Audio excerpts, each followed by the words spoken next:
And welcome, Smoky Valley football fans. This is Don Banks along with Dalton Eastep tonight here in Pratt as the Vikings get ready to take on the Pratt Greenbacks in Pratt. And we don't have any rain here tonight. It's cool. It's a little breeze out of the north, Dalton, but it's a great night for football here in Pratt. It is. It's actually feeling like football weather right now, which is a nice thing to see.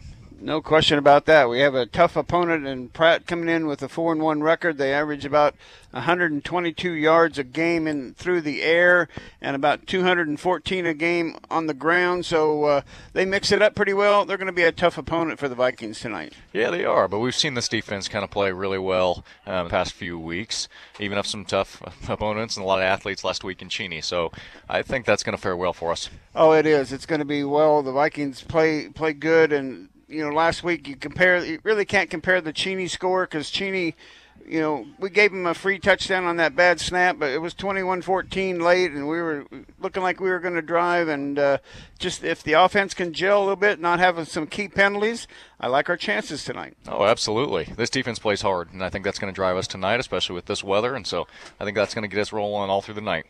And Pratt gave up 37 points to Cheney, so I think the Vikings offense looks like they can do some good. And with Blanchett averaging almost 70 yards a game, Autry averaging almost 85 yards a game, and Stamba up the middle at 66 yards per game, we've got some guys that really can wear down a defense. Yeah, and I think we've got the guys that are built for this Tim Lambert offense, and what you've seen over the years is Tim's going to do the same thing, and we're going to do it well. We're going to block well. We're going to run well. We've got those guys this year, which is nice to see. No, I think it is. I think it's going to be a great night for football. So we're going to turn it back to the station. We'll have more pregame in a little while, but live from Pratt, it's not raining, and it's football weather, and we're excited for a great game coming up in about 15 or 20 minutes.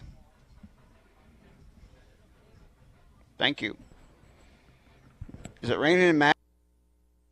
More of the Midway Motors Drive to the Game coming up. Stay tuned as we sit down for a pregame chat with head coach Tim Lambert. Midway Motors, for every mile of life. Mix 96.7. The Smoky Valley Vikings play here. Pyle Law is a Kansas personal injury law firm. We handle cases in McPherson County and throughout the state of Kansas. Now is the time to call for your free consultation. I'm Liz Pyle, and my husband Tom has over 25 years of personal experience in all matters relating.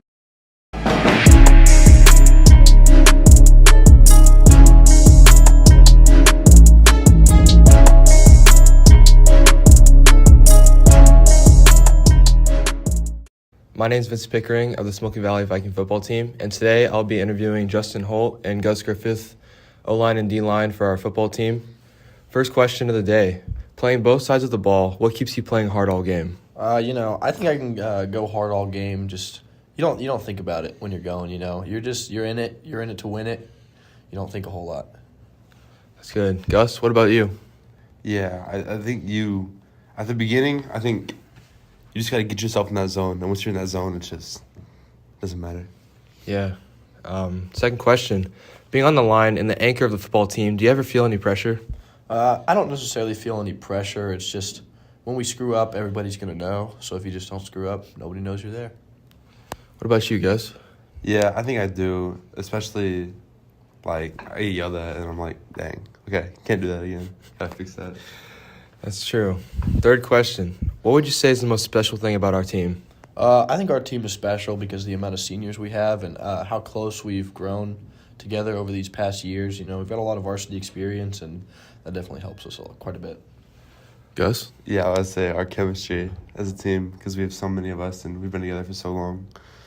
100% agree. And last question, the big one, how do you feel about your matchup with Pratt tonight? Pratt is a team kind of like us where they're going to run it at you. And our D-line, I think we've prepared pretty well for that. Our backers, we're ready to go. We're ready to play some football. That's good. You? Yeah, I think we matched up pretty well, and I think we're going to have a good game. That's good. All right. Thank you. We're with Justin Holt and Gus Griffith of the Smoky Valley Viking football team. Go Vikes.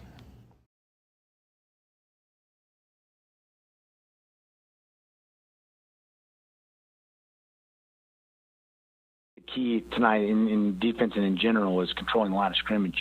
Smoky's a lot like us in the fact that they're big, they're physical, and they want to get downhill at you, and they want to run the ball, and we're the same way. And so I think whoever can best control the line of scrimmage and win at the line of scrimmage is going to have a big advantage towards winning the game. And that'll be something that we keep our eye on here tonight. Last season, Coach, you went 6-3. What are the goals for your team this season?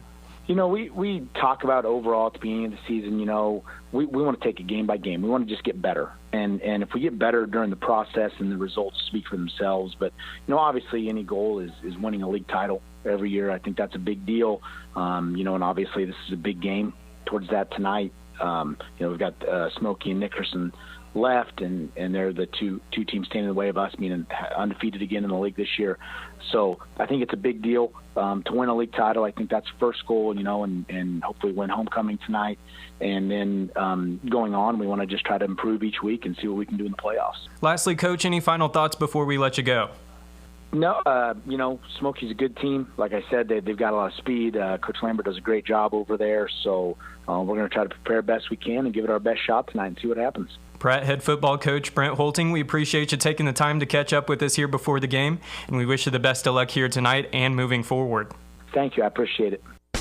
Fimco is a manufacturing leader in quality products. From weather protection to rollover protection to sun protection, Fimco's engineers can produce a top quality finished product for almost any piece of equipment. Fimco's years of experience in the safety and weather protection industry will ensure you get a reliable product that satisfies your need. Fimco, located on West 1st and McPherson, has got you covered. Check out their website at fimcomfg.com. Wishing all the area teams the best of luck.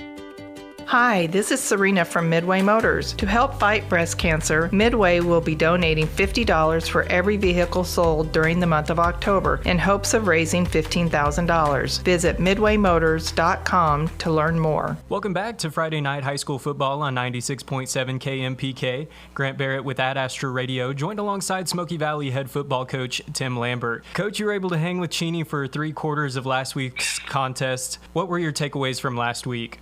Well, we felt like we played really hard. We felt like we gave ourselves a chance to win the game, and late in the game we just made a couple of mistakes, and it seemed to cost us.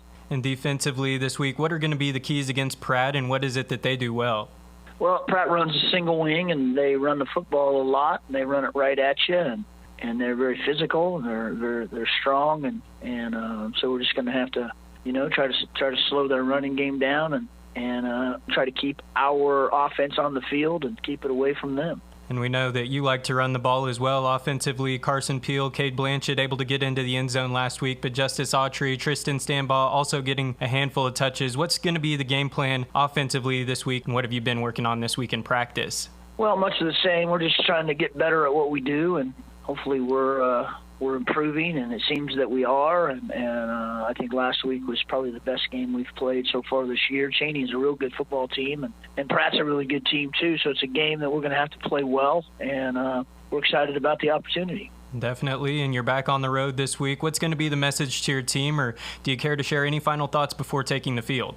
Well, I don't have a whole lot. This is our third really good football team we've played in a row, and it'll be nice to get this 3-game stretch over with. Yep, we're looking forward to a great matchup tonight, Coach. As always, we appreciate your time before the game. Thank you. Smoky Valley Vikings head football coach Tim Lambert, thanks again.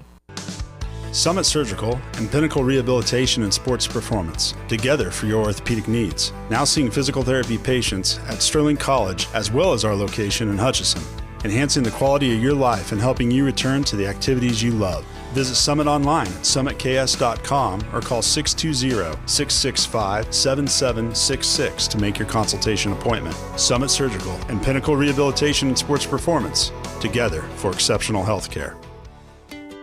Hi, this is Serena from Midway Motors. To help fight breast cancer, Midway will be donating $50 for every vehicle sold during the month of October in hopes of raising $15,000. Visit midwaymotors.com to learn more. Viking football on Mix 96.7.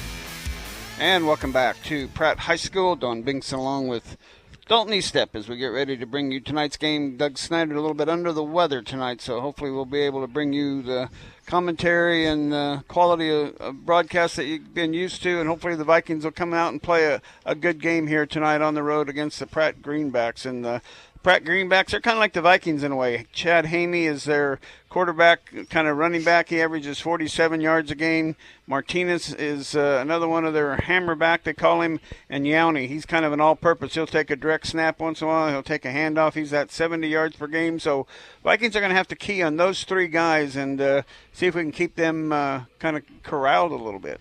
Yeah, absolutely. And they're big up front, which is one thing we noticed watching warm-ups and things like that. So our front guys are going to have to play hard. Our guys in the box are going to have to play hard on D, but I think they'll be all right.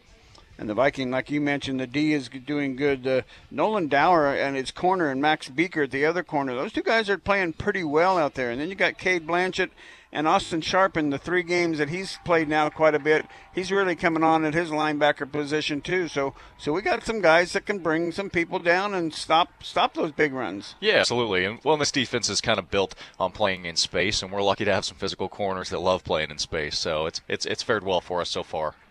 And you know a little bit about Nolan Dower. He's on your baseball team too, so he's one that likes to compete. He does, and you got to love it. There's a lot of fire there, and we have a lot of great conversations because of that. And his dad coaches with me too, so yeah, we know these boys well. No question about that. Well, it's the Vikings and the Greenbacks here from Pratt High School, and we'll talk a little bit about starting lineups. But Kelly, let's take a 1-minute timeout. When we come back, we'll go over those starting lineups and some other stats. You're listening to Smoky Valley Football. Back after this timeout. The Midway Motors Drive to the Game continues after this. Find exclusive stories highlighting Viking athletics at adastraradio.com. Your home for Viking football is Mix 96.7. Ever feel like your insurance company doesn't know you? Insurance Corporation will issue generic plans where agricultural activities occur. Only a human can visit your farm or ranch to know exactly what you need. That's why for 80 years at Farm Bureau Financial Services, we've built relationships first and plans second. It's your future. Let's protect it. Call Farm Bureau agent Luke Bauer in McPherson at 620-241-0225. Viking football on Mix 96.7. And welcome back to Pratt High School. Don Binks along with Dalton Eastep. I'll let Dalton talk about the starting lineups. We'll go with the Vikings offense first. Sure, and we got a lot of seniors on the roster this year. At wide receiver, number 20, Ethan Abel. At tight end, number 7, senior Vincent Pickering. Number 70, left tackle, Gus Griffith, another senior. 77, Justin Holt, another senior. 52, Austin Sharp at the center. Right guard, Alex Grosslin, number 50. 51, Richard Zeller at right tackle. We got Cade Blanchett split out at slot back, another senior. And in the backfield, we got fullback number 40, Tristan Stambaugh. Number 9, Carson Peel at Q. And our tailback, Justice Autry, number 22. On the defensive side of the ball for us, we're, again, just senior-laden and lucky to be. 11, Cade Blanchett at strong safety. At free, Carson Peel, number 9. Caleb Gustis, number 32. Tristan Stambaugh, number 40. And number 52, Austin Sharp at backers. At corners, we've got Nolan Dower, number 3. Max Beaker, number 18. And then across the front, we've got Vincent Pickering, number 7. Gus Griffith, number 70. Alex Grosslin, number 50. And Justin Holt, number 77. And go right ahead into the Pratt Greenbacks. Looks like we're going to have enough time tonight to do that. All right, starting on offense for Pratt. At a wide receiver, we have J.R. Johnson, a senior.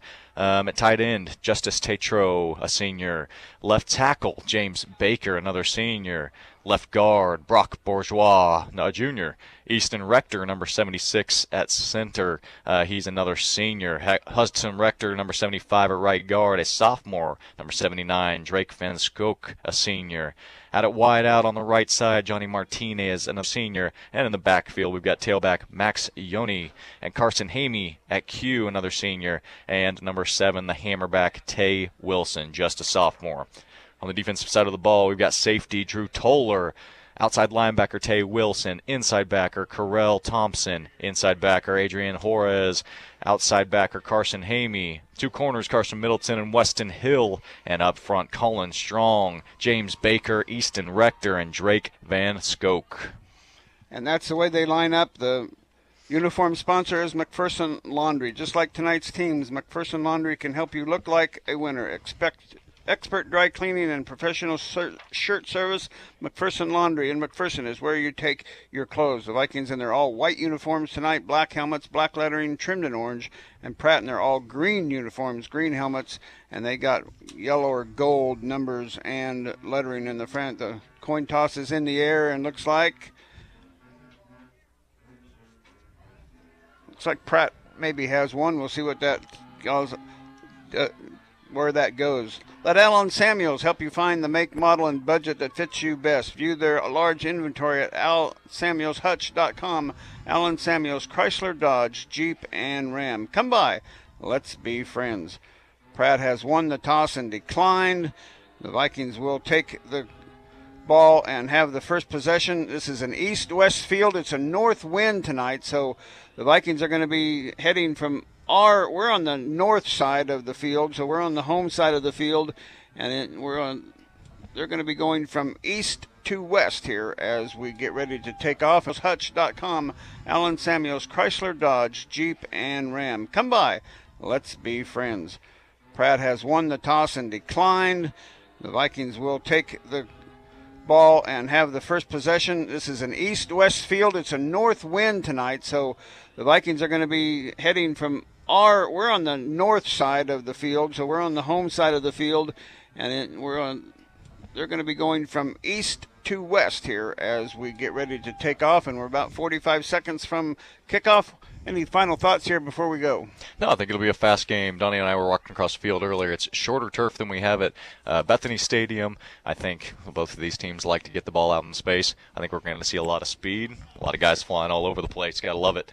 Yeah, we'll see how it happens right from the start. Nolan Dower and Justice Autry deep for the Vikings. Hope you can pick up and listen to us on live.smokeyvalley.org. And I just will get this out of the way.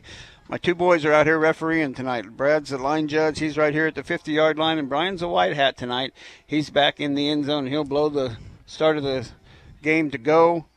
And one of the Sawyer brothers, Derek Sawyer, is the umpire. I don't know who is with him. They've had some injuries on their refereeing crew also, so they're out here tonight too. Kicking the ball for Pratt is, I see number 44 will be the kicker. I believe that's Adrian Juarez. And back for the Vikings. Here we go. We are underway. Back for the Vikings. Here we go. We are underway. High end over end kick is going to be taken by Nolan Dower about the 10-yard line. He's going to fake the handoff and keep it himself. He's up the left side. He's got a lot of room to go. 30, 35, 40, and driven out of bounds by the kicker at the 40-yard line. Great fake on the return. Everybody went to Autry, and Nolan was running free over there on the start. Yeah, and a heck of a block on the edge by Cade Blanchett and Vincent Pickering over there as well, opening up space for Nolan, starting us off on the 40-yard line. The Vikings will come out led by Carson Peel. See if they go their normal way of going in the wishbone formation. That's their favorite formation, but they're going to come out wide out. Abel and Blanchett wide out I formation behind Carson under center on 1st and 10. Just way up the middle, and he's going to get a couple yards to the 42, and that'll be 2nd down and 8. Yeah, initial hit there by Drake Van Skook, a senior. I think we're going to be hearing his name a lot. He's a big old boy up front. Yeah, no question about that. Hard to move that big guy out of there, so it's 2nd down and 8. Here from Pratt. The Greenbacks and the Vikings. Been a couple years since we've been here. So hopefully we'll have a good game tonight here from Pratt. Again, Dower and Blanchett wide each way. Carson Peel under center I formation behind him. Long 45 up to about the 46-yard line, where it'll be 3rd down and 4. Tackle there, Mike. Good read on Carson on keeping that ball himself on there. Now he's got to adjust he wears a leg brace. He's had a leg injury. Hopefully he'll be all right here, getting it adjusted a little bit. I don't think he's hurt now. He's walking fine. So 3rd down and 4 for the Vikings here on their first possession. Yeah, it looks like a little just discomfort with that knee brace, as you can imagine. I think he got brought down by that leg. But Carson looks like he's running well. Back to wishbone formation here for the first time. Double tight end on 3rd and 4 for the Vikings. First possession, little linebacker coming up. Here comes Autry to try to get outside. Oh, good tackle by number 73 in there. They weren't going to let Autry find that little seam, and he never got it read, never got the seam, and looks like we'll see what the Vikings do here. No gain on the play, 4th down and 4. Yeah, couldn't quite get the hold there on the edge, just released a little bit. I think we're going to see some of that strength up front, especially here. Couldn't quite get the hold. See some of that strength up front, especially playing a part here tonight. And it looks like Coach Lambert has decided to go with the punt, 3 and out. It's going to send back number 22 and number 13 for Pratt. Number 13 is Toller. Number 22 is Middleton. And doing the punting tonight, Stanball, standing back about his 33-yard line. Good snap right to him. Kick is away. It's an end-over-end kick. It's going to be taken at the 15 or 25, 30, 35, 40. Breaking out clear and coming up with a tackle is Autry about the 45-yard line. He tumbles forward to about the 48-yard line. So it looks like it's going to be great field position for the Pratt Greenbacks. Yeah, and if Justice Autry wasn't there, I'm not sure anybody was going to be there. Great tackle by him in space. End up spotting it just short of the 50 at the 49-yard line. So great field position now for Pratt on their first possession. They line up with a quarterback, a hammerback, a flanker, and a back right beside the quarterback and one wide receiver. Going to keep it himself, the quarterback trying the near side. He gets across midfield, and that's all. Oh, the ball's out. Picked up by one of the linemen. They say it's still live, and he's going to be ridden out of bounds by Carson Peel. But I think they let that play run. The ball came out before they blew the whistle, and it's across the 50-yard line to the 47 on the other side. So it's a gain of about 4 on the play with a fumble. So 2nd down and 6 now for the Pratt Greenbacks. A little luck there. A little luck never hurts on anybody's side. That's right. Picked up there by Easton Rector, a lineman, and he was going to the house if we didn't push him out of bounds. One wide receiver to the far side. That hammerback. Quarterback, that's not the quarterback. It's got in space. That makes the tackle. Yep. Number 24, Yoni, was the ball carrier. It was a direct snap to him, and he's got first down yardage. Yeah, and it looks like they're doing a little diversion in the backfield. They got 2 guys ready to take that snap every single time. That's a lot of talent on the center to know which one to snap it to and make a good snap. That was a nice, good snap directly to Yoni. It was, and that shows a well-coached team as well. Hamey now in the quarterback position. That hammerback and a flanker and a wide receiver near side this time. To Yoni again, trying right up the middle. He's got some room. He's carrying a couple of tacklers with him. Near first down yardage there before the whistle blows, and I think they're going to get first down yardage on that carry. So they're making the dent here on the Vikings defense on the ground. Get all the way down to the 27-yard line. So a pickup of 10 on the play, and the Vikings defense needs to stiffen up here. Yeah, and we talked about how big they are up front, and as it goes right now, our front 4 are looking like they're getting moved a little bit, and we need to step up just a bit. Absolutely. 1st and 10. It's a kind of a switchback play coming outside is Middleton trying to get outside, trying to outrun Beaker, and Beaker's going to bring him down, but he gets a pickup of 2, maybe 3 on the play. Viking defense strung it out, Pickering, and then Beaker ends up driving the running back Middleton out of bounds. Or no, Martinez, my bad, Martinez. Looks like they've got about 5 yards on that play. Max Beaker just couldn't step up early enough, trying to play inside, and got outside of him just a bit. Almost like a reverse, because they started on that play to the right side and then came back to the left side. Yep, it was. Both direct snap to Yowney, trying to get outside again. Good play by the Vikings, but they can't bring him down. Still going. Peel, and finally driven out of bounds inside the 15-yard line. He was just bouncing out off of would-be Viking tacklers there and got good first down yardage about the 12-yard line. Yeah, I think about 3 guys attempted that tackle before. It looks like 77, Justin Holt, finally got him out of bounds. Hamey and Yowney, they both stand with their hands out just like a quarterback expecting the ball. So what a talent that center is on that play. Formation to the left side, power to left side. Here comes Yowney again trying the left side. He's got some room. He's at the 5. He's at the goal line. I believe he's going to be just short. The ball's fumbled in the end zone. Vincent Pickering has brought it up and driven out of bounds, and now a flag. The ball was fumbled into the end zone. I don't think they called it a touchdown, and Vincent Pickering comes out of the end zone with the ball, and then he gets tackled with a horse collar type tackle. A flag comes out. We'll see what they say here, but wow, what a play. I don't know. See if we can see where the ball came out. We'll be here in just a second. The officials are still talking it over there on the field.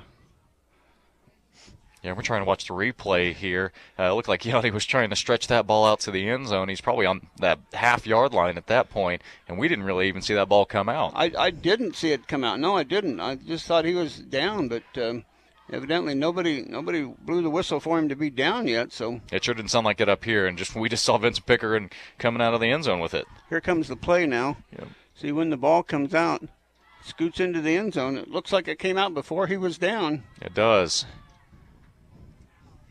The officials are going to go talk with both head coaches here and see what the play is. They're stepping off a penalty against the Pratt. It's going to be a 15-yard penalty from the 1-yard line. And I'm guessing they're calling it on that extra. Had to have been that extra throw down there at the end, I would imagine. But are they going to say that it's still Pratt's ball? They're huddling up like it's still their ball. It sure looks like it. So they're going to say he was down. Yep. But then part of the play before the whistle blew, they're going to call a penalty on Pratt. So it's still Pratt's ball here, 1st and 10.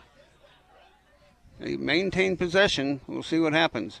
Direct snap to Yowney again, trying that left side. Now going to try to cut it back up the middle. He's trying to sneak through the middle. Now he gets wrapped up big time there by the Viking interior lineman. Again, Nolan Dower in on that tackle along with Pickering and Gus Griffith and among others. Gustus too in there, so a lot of team tackle on the Viking. They're going to say a yard gain on the play, 2nd down and 9. Yeah, a lot of guys flying to the ball, which is what we need. So far, we're seeing a little bit of a slower play, but right there was exactly what Smoky Valley wants to see. So first, 2nd down and 9 here for Pratt inside their 15-yard line. Now everybody's shifting to the right side. It's really student body right here. Yowney's going to try to take it right up the middle, and he's not going to get very far.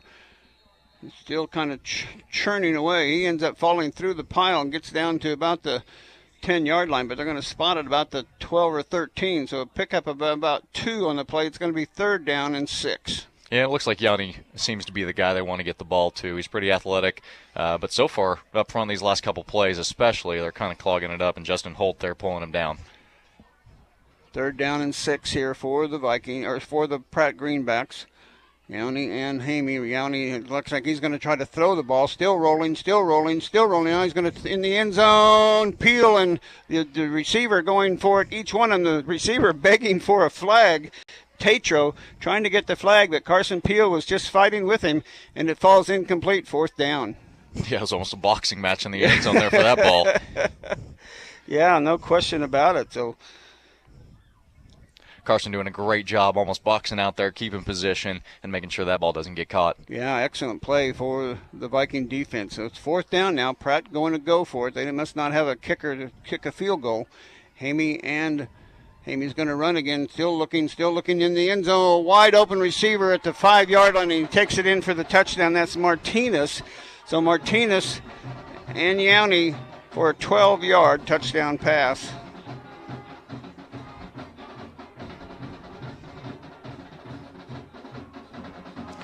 Well, I think part of that is just Pratt just runs so many guys, and we've seen so many guys to this point. We finally forgot about one, and they just slipped him out. Nice little easy pass to 22, Martinez, and he slips into the end zone. They took the ball at the 49, so it's a 59-yard. There's a kicker. The kick is up. The kick is good, and our score with 6:10 left to go in the first quarter. Pratt breaks on top, 7-0. Back after this timeout. Get the latest 5G devices at Next Tech Wireless. Now you can get the iPhone 14 Pro and the Samsung Galaxy S22 Plus on us, or up to $999 off any other device. And that's not all. You can also get half off a new Apple Watch when you bring your number to us. Next Tech Wireless. We are Kansas.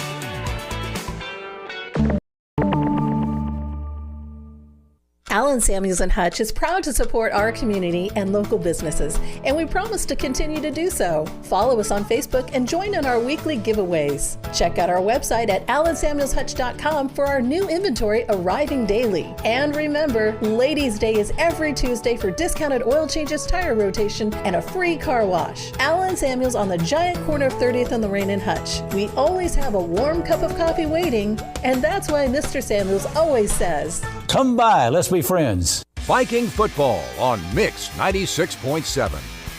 And welcome back as the Pratt Greenbacks drive 10 plays, 51-yard drive to take a 7-0 lead. And now the Vikings will get their second possession, see if they can do something with it.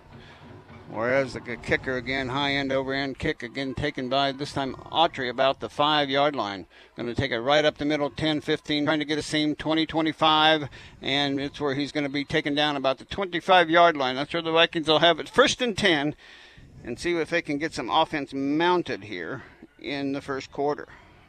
And last time around, we just couldn't get the edge on some of those plays. If we do, it's one block and it's a nice edge. We're gonna move the ball down the field. We hope so. As the Vikings come out of the huddle, Carson Peel now coming onto the field. Boy, I thought we had him stopped there, 4th down and long, and they just found that receiver flared out of the backfield in the open and scored their touchdown. So the Vikings need to answer. They come out in wishbone formation here in this second possession, now trailing 7-0.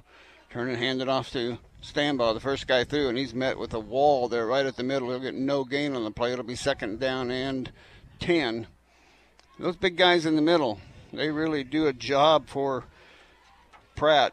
Baker at 225, Easton Rector at 253, and Strong at 237. They're a load to move out of the way.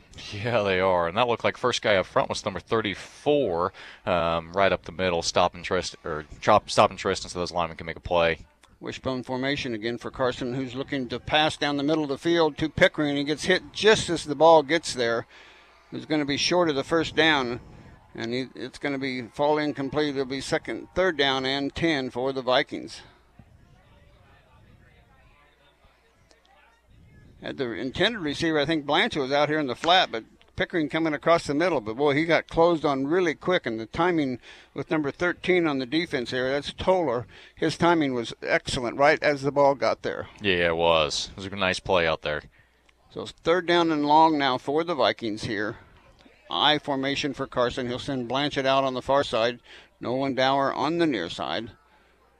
Carson's rolling for the far side, still rolling, going to go downfield to Pickering again, and Blanchett kind of in between the two of them. It falls incomplete. Defender on the play was number 6.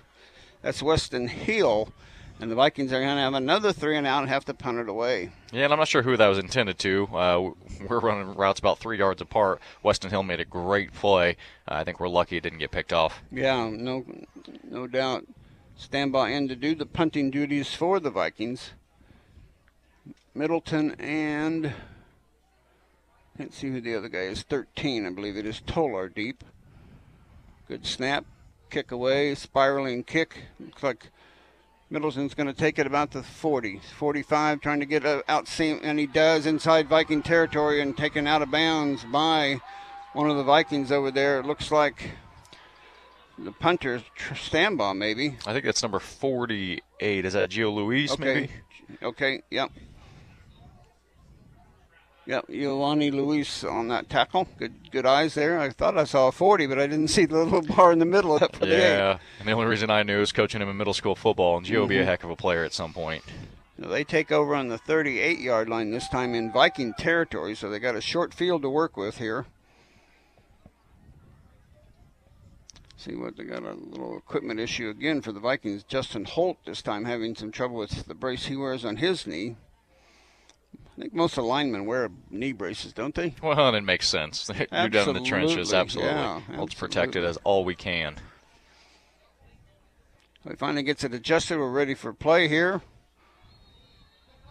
They land in with that big hammerback formation, and now we got a stoppage of play here. Going to have a motion penalty, I believe, as one of the players started a little bit too quick. Looked like that was going to be a pass play. Yep. Yowney and Hamey both throw the ball a lot, but so far it's been all Yowney. Almost every play's gone to Yowney so far. Well, and it's working for him, so there's no reason to go away from it. So a 5-yard penalty backs them up to the 42. That'll make it, they actually started at the 37. I think I said 38, so 37. So first and 15 now as they put the flanker and hammer back to the near side. Snap, and we're going to have a flag in the middle, this time thrown by the umpire in the middle, and I believe it's going to be another false start. Pratt's getting a little anxious. They're getting 2 back-to-back motion penalties, so it's going to be first and 20 now for the Greenbacks. They are, and you can tell that they're just a little ready to go right now. That time they had Martinez lined up in the backfield. Okay. A little bit of a different look. We'll see if I can pay attention to that a little bit better. I didn't even think about looking for a different number back there. Yowney and Hamey are both normally the ones back there. Hamey now is the back with Martinez beside him, coming out to the near side, trying to get out, trying to get a seam. He's got some running room. He's going to be tackled by Max Beeker, but not before he gains about 12 or 13 yards on the play. It's going to be third and about 8. Well, and you had great blocking out front. Number 13, J.R. Johnson, it looks like. And we had a lineman pulling out there as well. Number 75, Hudson Rector, just moving. That was 22 Middleton, right, that ran that one that time? Yep. Yeah, 22 Martinez, Johnny Martinez. Well, how come it says Middleton here? I've got to make a correction in my program here. So second down and 8 for the Pratt Greenbacks. Yowney's going to take it on the right side and try to get somewhere. But, boy, somebody in there doing a great job for the Vikings. That is number 40, Tristan Stanbaugh. Tristan Stanbaugh coming in there to grab the feet of Yowney, and he lets him get across the 35, just inside the 35, a pickup of about another yard. So it's going to be third down. We'll call it a long 7, short 8. Yeah, it was a heck of a play by our middle linebacker, getting through a lot of big guys up front like we've been talking about, and all he could grab were ankles, and he wasn't letting go. Hamey and Yowney in that pistol formation. It's going to be the reverse now. Hamey's going to keep it himself, throw the ball downfield, and just a little bit underthrown. The intended receiver downfield was wide open, Toller, but Hamey just couldn't get it to him downfield, and it falls incomplete. Nolan Dower getting there late, but he was there just in time to knock the ball away. Yeah, and you could tell Nolan was in recovery mode a little bit, but he did a great job just making up space and getting in the way of the ball. So another fourth down for Pratt here. They're going to go for it with the ball just inside the 35-yard line. Wide receiver each way this time for the Greenbacks. Hamey and Yowney in that pistol formation. Hamey's going to throw it right in the flat. Caught. First down yardage and more across the 20. Well, he just run a route and just stopped, did Martinez, and he couldn't. Dower over there just couldn't stop quick enough, and he threw that ball. That was almost like an NFL play, just one of those stop routes. Well, and it was, and the timing was perfect, right? He's going to let that ball go, and he's got an athlete, Martinez, who's all over the field at this point in the game, knowing that ball's going to get caught. Yeah, he threw a rifle shot right to him, and he was there and made the play, got the first down on fourth down. Great job by Cade Blanchard running down that play, or else that might have been end zone as well. First and 10 at the 18-yard line. Direct snap to Hamey. He's going to try to run it right up the middle. He's get a little bit of yardage, maybe a couple. It's going to be second down and long. Tristan Stanbaugh and Austin Sharp there making plays. Linebackers have to be doing all night long. You got to read the play, and when that ball comes, when the running back or quarterback, whichever one ends up with the ball, tucks it and goes, you know they got to be ready for it, and they were. So second down, we'll call it 9. Actually, credited only a yard pickup on the play. It's 7-0 in favor of Pratt. They're driving here with their second possession. 2:45 left to go here in the first quarter. Direct snap to Haney. He hands it off on the inside to Martinez, trying to get outside. He's got some room. He's got the corner, and touchdown. Touchdown from 19 yards out. Martinez, and Pratt breaks on top, 13-0. We had a couple guys on the edge there trying to make a play, but my Lord, they were pulling the house to that left end zone and making blocks like it was their job. Yeah, and they remind me of Andale and the efficiency that they run with. They pick up their man and they stay with him. Juarez on to do the point after attempt again. Snap is good, the hold is good, the kick is good. And our score with 2:31 left to go in the first quarter, 14-0 Pratt. Back after this timeout.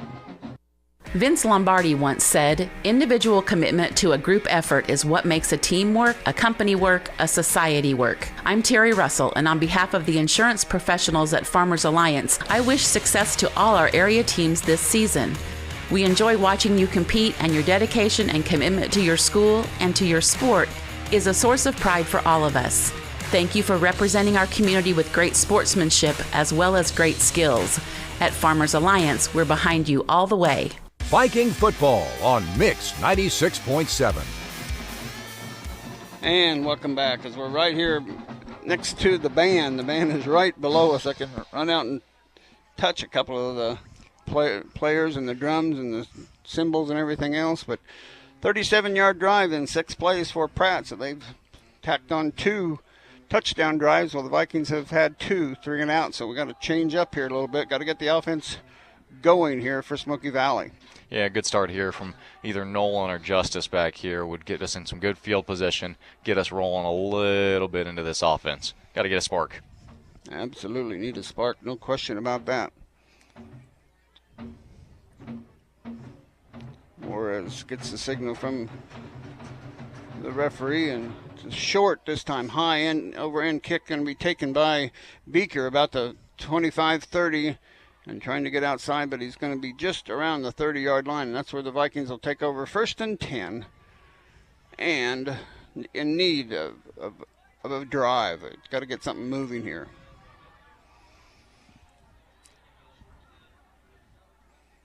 Looks like they're going to spot him right on that 31-yard line. So not bad field position, but we got to get things rolling. Got to get those blocks on the edge, open up that middle a little bit for Tristan.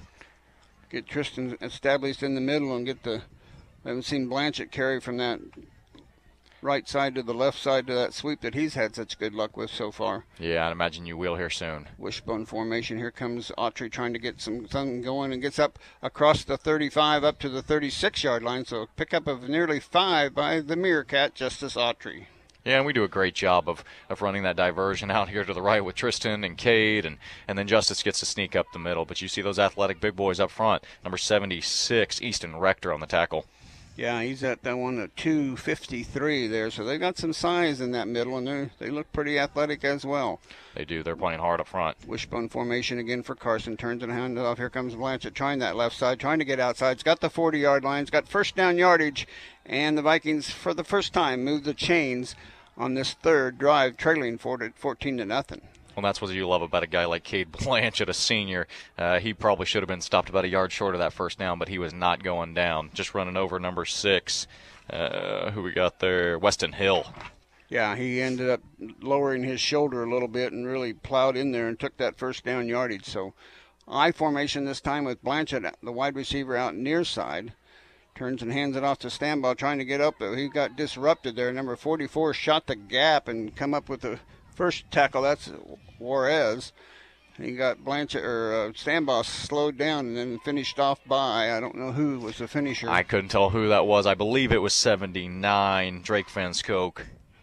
I think you're right on that one, so it's going to be 2nd down and 10 for the Vikings here. A minute left here and counting, 105, 104 left in the first quarter.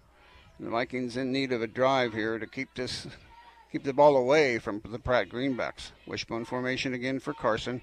Turns and rolls out to try to throw the ball. Rolling, still rolling. He's got plenty of room, still going. Now the flag comes down and the ball is thrown to Ethan Abel, short with the flag in the backfield. See what we got back there. Well, there's holding. A lot of contact back here, and yeah. Benny running across the field, and he had to have been, 8-10 yards deep at that point, so I'm guessing that's what that is.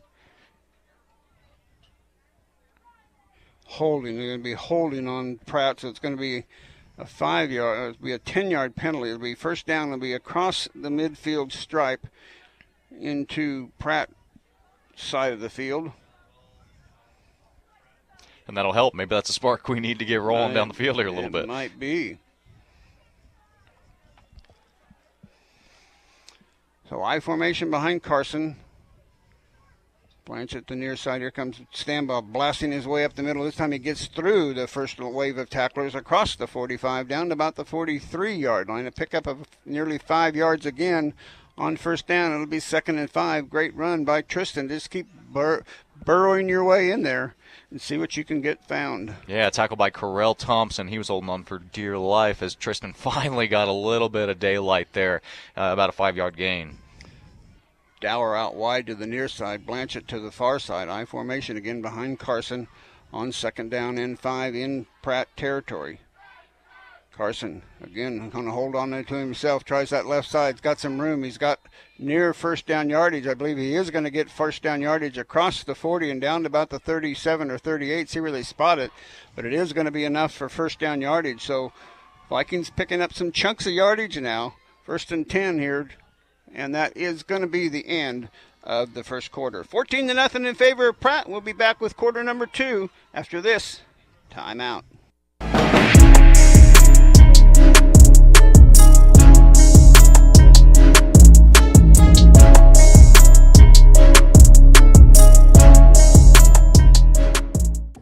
All right, I'm here with Kerry Adam and Campbell Gaskell, #1 doubles players and members of the league champion Smoky Valley girls tennis team. So congrats to you two on that. All right, so to get started, what's been your favorite part of playing tennis in high school? I like getting to hang out with friends and then also winning. Yeah. Yeah, I like the environment that the girls bring. Awesome. So you guys are doubles partners. How much do you think chemistry plays a role in doubles? And do you think it has helped play with each other for more than just one season? I think that to be doubles partners, you can't know each other too well, but then you also have to know each other at least a little bit, because if you know each other too well, then you'll just be mad at each other the whole time. But if you don't know each other at all, you won't know how to talk to each other. Mm-hmm. Mm-hmm. Yeah, chemistry plays a big part, I think. Yeah. All right. So you guys had a big accomplishment in winning league last weekend as both a team and you guys yourselves. So as we look ahead to regionals on Friday and Saturday, what are some keys to playing well and making back-to-back state appearances?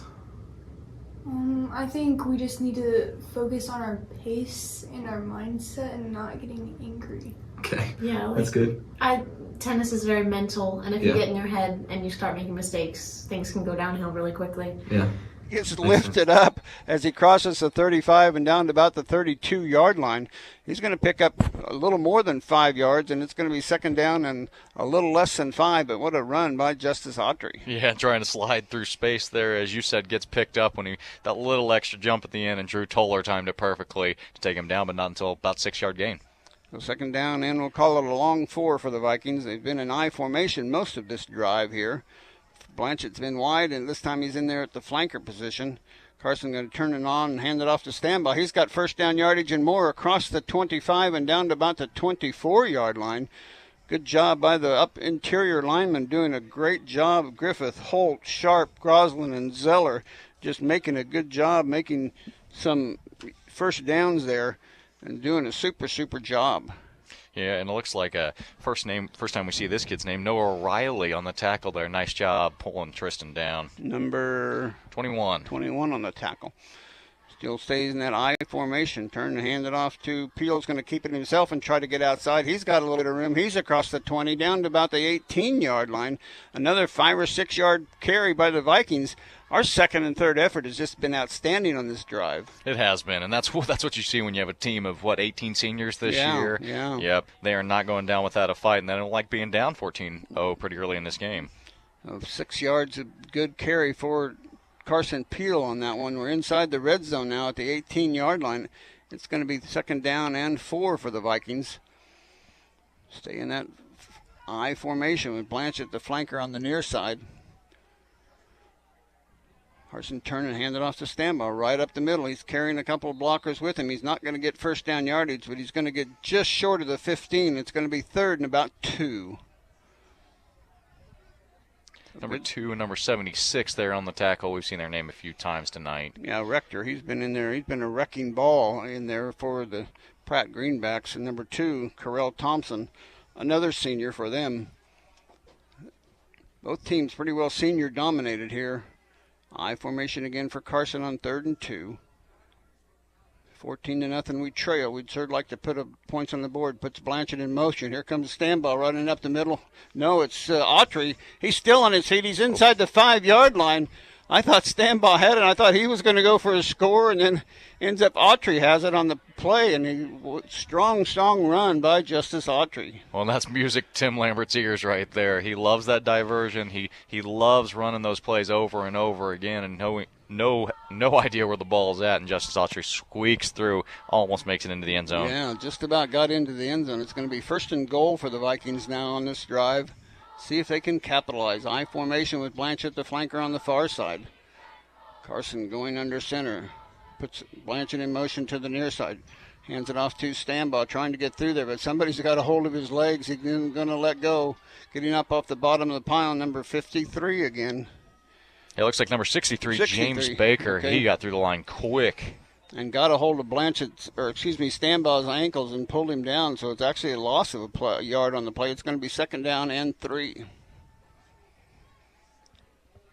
So he made a good play. And usually what they do when they get down in goal line, they go into kind of a gap, like 7 or 8 down linemen on the play. That is what it looks like. They're loading that box really heavy right now. Wishbone formation for Carson. He's going to try Blanchett on the left side, and he's going to get close. He's not going to make it. He's going to get tripped up about the half-yard line, so it's going to be 3rd and less than a yard for the Vikings here on this drive. Great effort for Blanchett, but ended up somebody submarined him, and he lost his feet, or he couldn't get that extra effort to get over the goal line. Yeah, and it looks like a huge tackle there by Drew Toller is what we have listed, number 13, taking out Blanchett's legs and just barely missing the end zone. So big play here for the Vikings on 3rd and goal. See if they can get it into the end zone. And come back into wishbone formation again. Double tight end, Carson under center. It's going to be a Blanchett trying that right side, and he's in for the score. Cade Blanchett with a 1-yard run, and with 7:48 to go in the second quarter, the Vikings are on the scoreboard with 6 points. And that's just what we needed. Hopefully that sparks our defense a little bit to pick things up as well. A point after attempt for the Vikings to come up here. 14-6 at the moment. Vikings took that ball at the 31-yard line, so it's going to be a 69-yard drive for the Vikings. Wishbone formation on the point after attempt. Carson rolling out, still rolling. He's got Pickering in the end zone, but he goes instead short and it gets knocked away, incomplete. And our score was 7:48 to go in the second quarter. Pratt 14, Smoky Valley 6 back after this timeout. Checking the high school football scoreboard, Buhler leading Augusta 7-0, Trinity Catholic 14, Medicine Lodge 0, Cheney up on Nickerson 21-0, Gossel 22, Pretty Prairie 0, Conway Springs 13, Sterling 0, McPherson lead over Wellington early 7-0, Pratt up on Smoky Valley 14-0.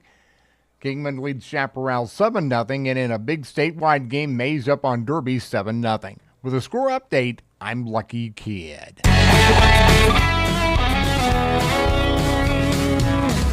here to keep you rolling.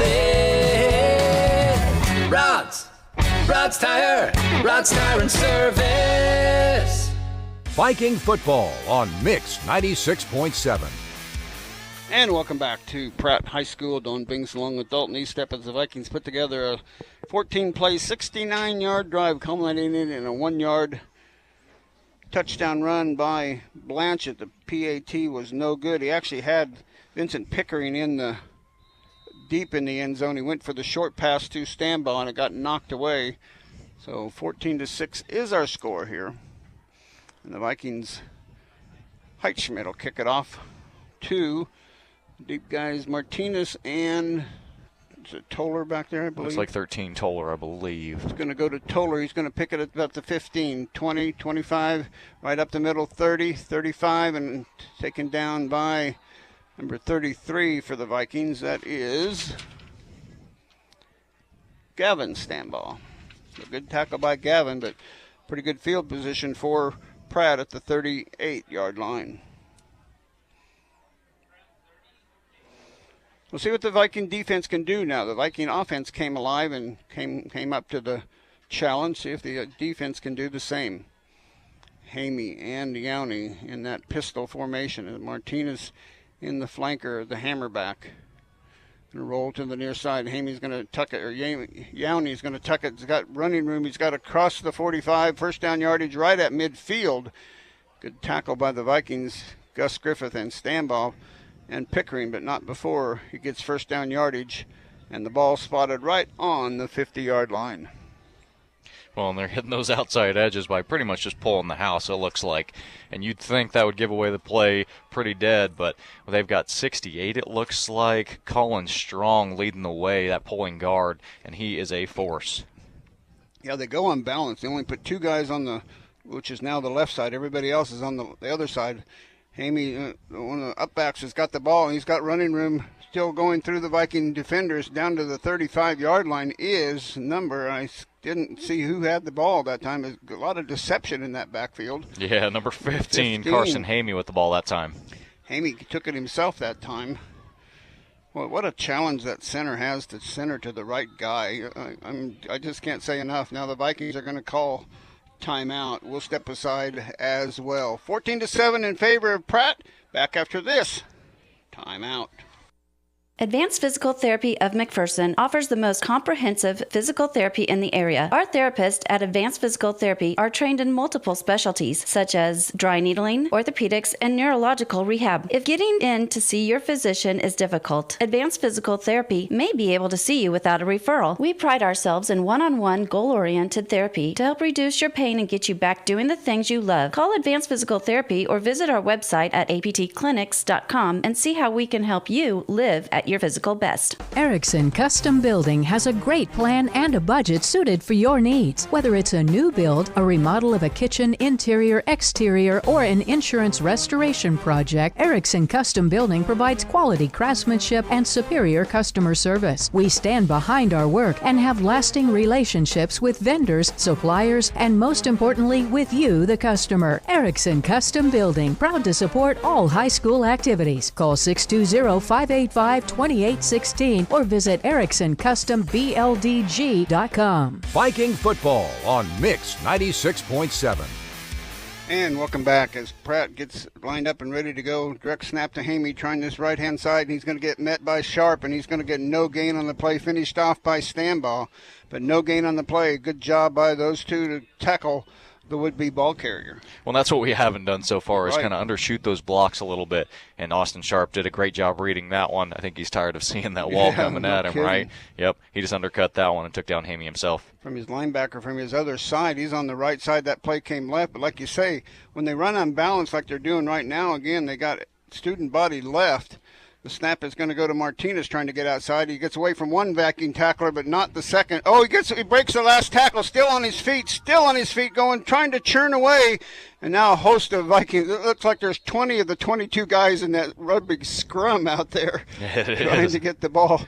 But who was that first hit that made that great stop out there? Well, that was Austin Sharp shooting through there again. I think he got the first one, but then somebody came up. I think it was Beaker that came up and got the second tackle. But then give credit to Martinez for staying on his feet and trying to get something. He ends up losing a yard. It looked like he was going to lose 4 or 5. Absolutely. But it is 3rd down and 11 now. The Viking defense stiffening here and making it 3rd and long. Hamey and Yowney in that pistol formation. It's an inside reverse fake. Now Yowney's going to throw it. He's going to throw it to the short guy, Hamey, and he ends up hanging on to it. Looked like he dropped it, but he got it inside the 30-yard line, about the 28. Pickup of about 7 or 8. It's going to be 4th down now at about 4. Yeah, and a great job by Max Beaker closing on that play and keeping it a nice 4th and 4 for us. Yeah, I thought that pass from Yowney was low to Hamey, and I thought it's way on the other side of the field, so I couldn't see it very well, but I thought he made a heck of a catch on that one to keep it in play and make it 4th down and manageable here at the 28-yard line. Absolutely. Now we just need a big stop.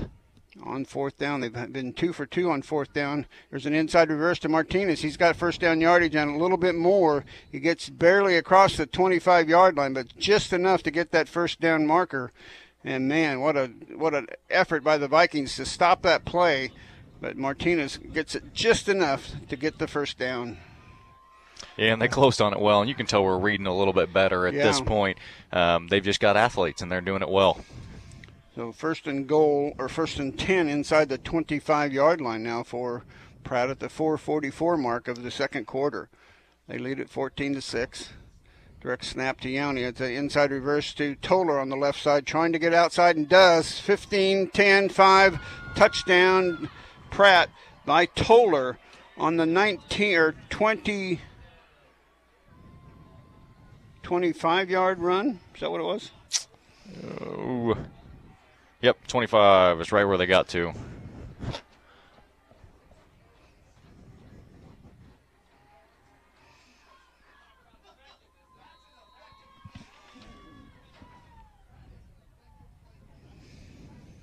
Point after kick. Kick is up. The kick is good. And our score with 4:32 left to go until halftime. Pratt 21.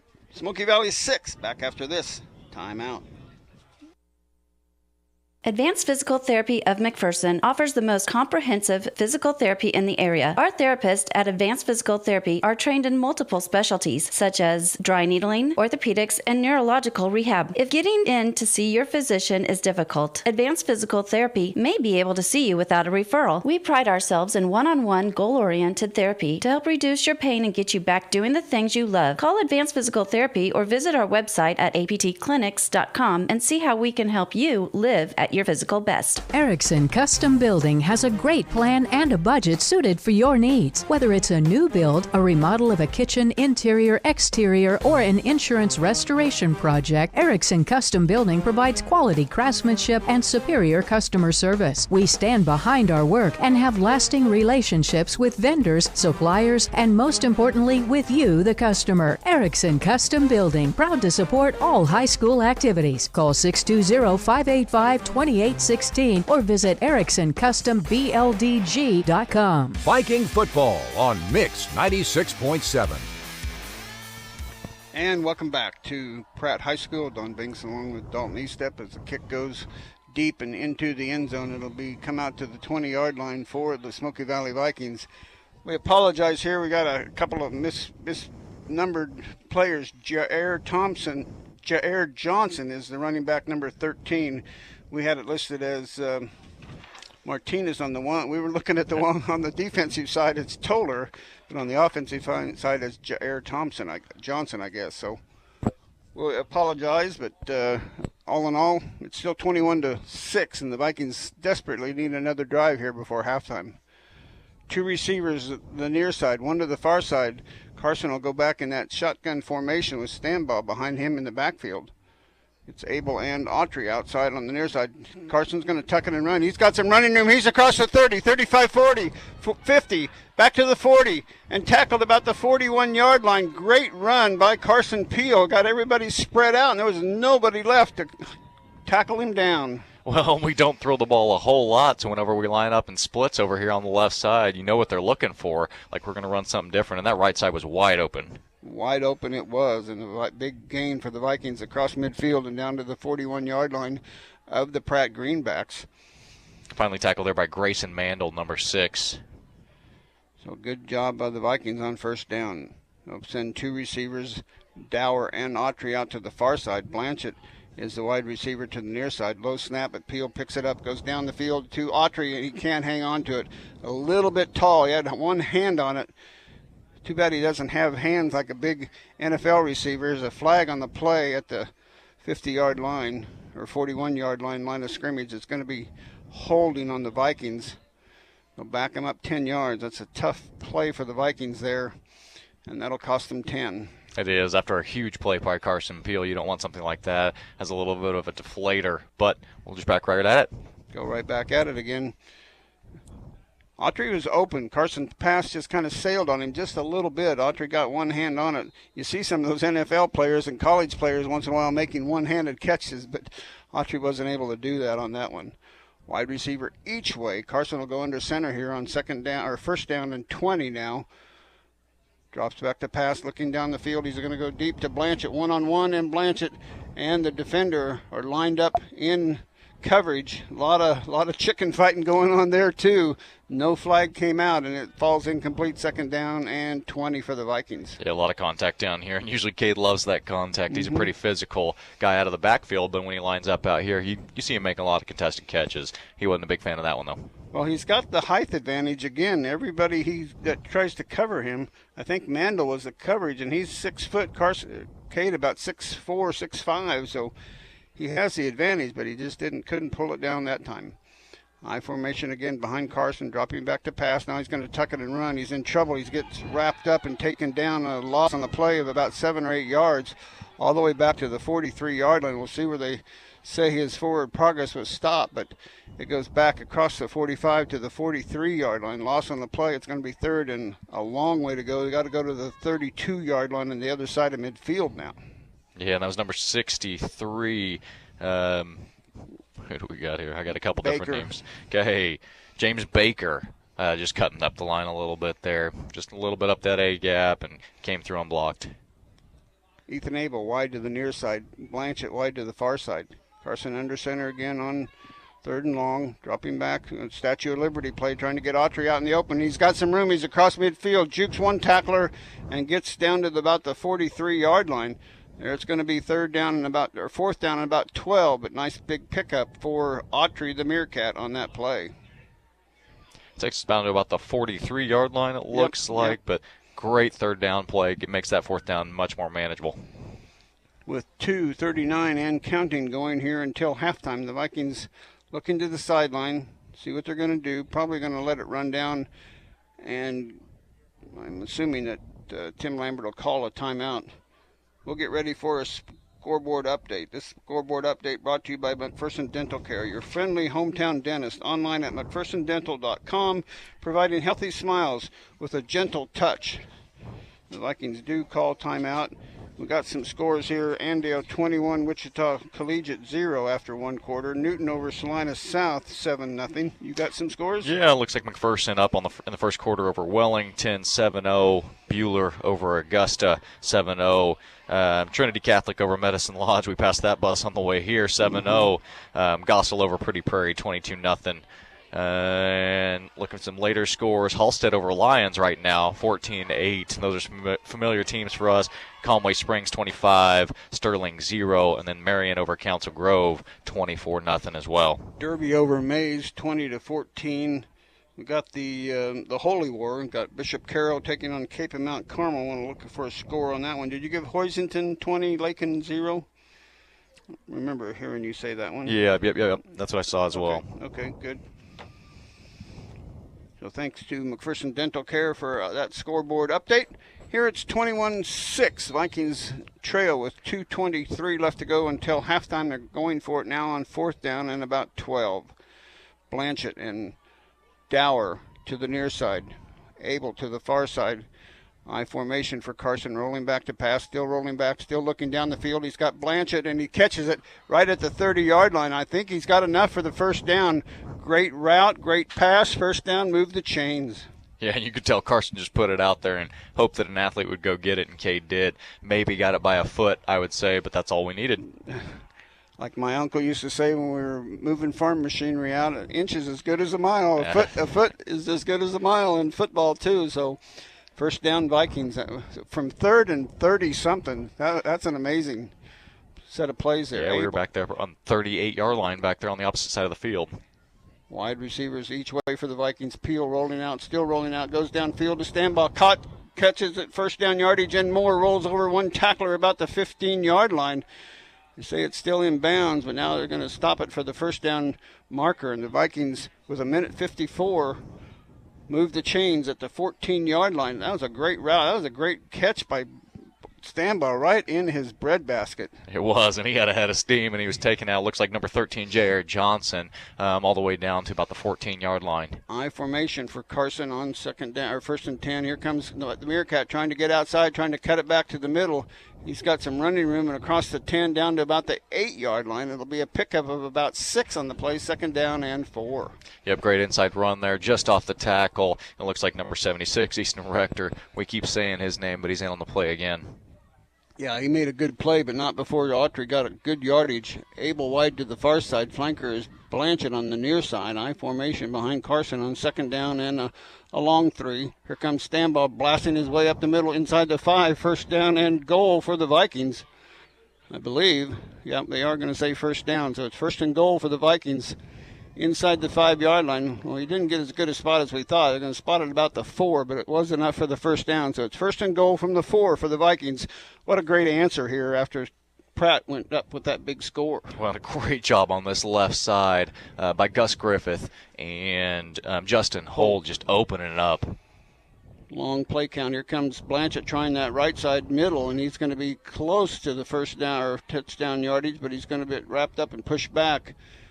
And we got a timeout called by Smoky Valley. We'll keep it right here as the timeout sponsor is Pile Law. This timeout brought to you by Pile Law. If you, a friend or a family member, have been the victim of an accident, contact Pile Law in McPherson.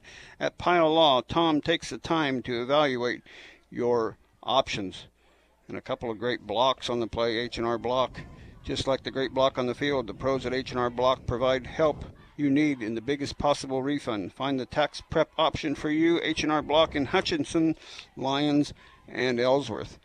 Well, put on your coaching hat now. You've got 3rd and goal. What's been working? Spread everybody out or go back to the wishbone formation? Well, I'm back to the bone. I think that's the bread and butter of this offense. And when you have 4 seniors that can run in the backfield, I'm probably handing off the ball to one of them. But I really like the way they've spread everybody out and got some of those D-backs and people that fill for the tackle outside too. So I wouldn't be surprised to see them come spread out, put a couple receivers out on one side and one to the other side. We'll see what they do. Oh, absolutely. And I do know Tim Lambert loves a little bit of that counter action here. When about 3 yards to go, right? We've been running the ball one way all night long. Might as well throw in a little counter piece and come off that back edge. Looks like they're taking your advice. They're going back to the wishbone formation. Double tight end here on 2nd down and goal. Long play count for Carson. Carson's going to take it all the way in himself. He's going to throw it in the back of the end zone. Touchdown to Vincent Pickering. That was what they did on the extra point. It was so wide open a little earlier, and it's a touchdown pass of 4 yards. The Vikings close the gap, 21-12.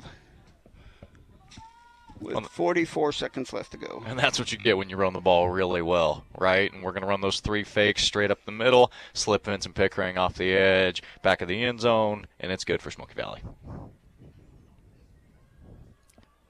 Point after attempt now for the Vikings. Would not be surprised to see him go back to the same play, although you don't see a Coach Lambert go back, repeat plays very often. No, not often. But we'll see what happens here. Wishbone formation on the point after try.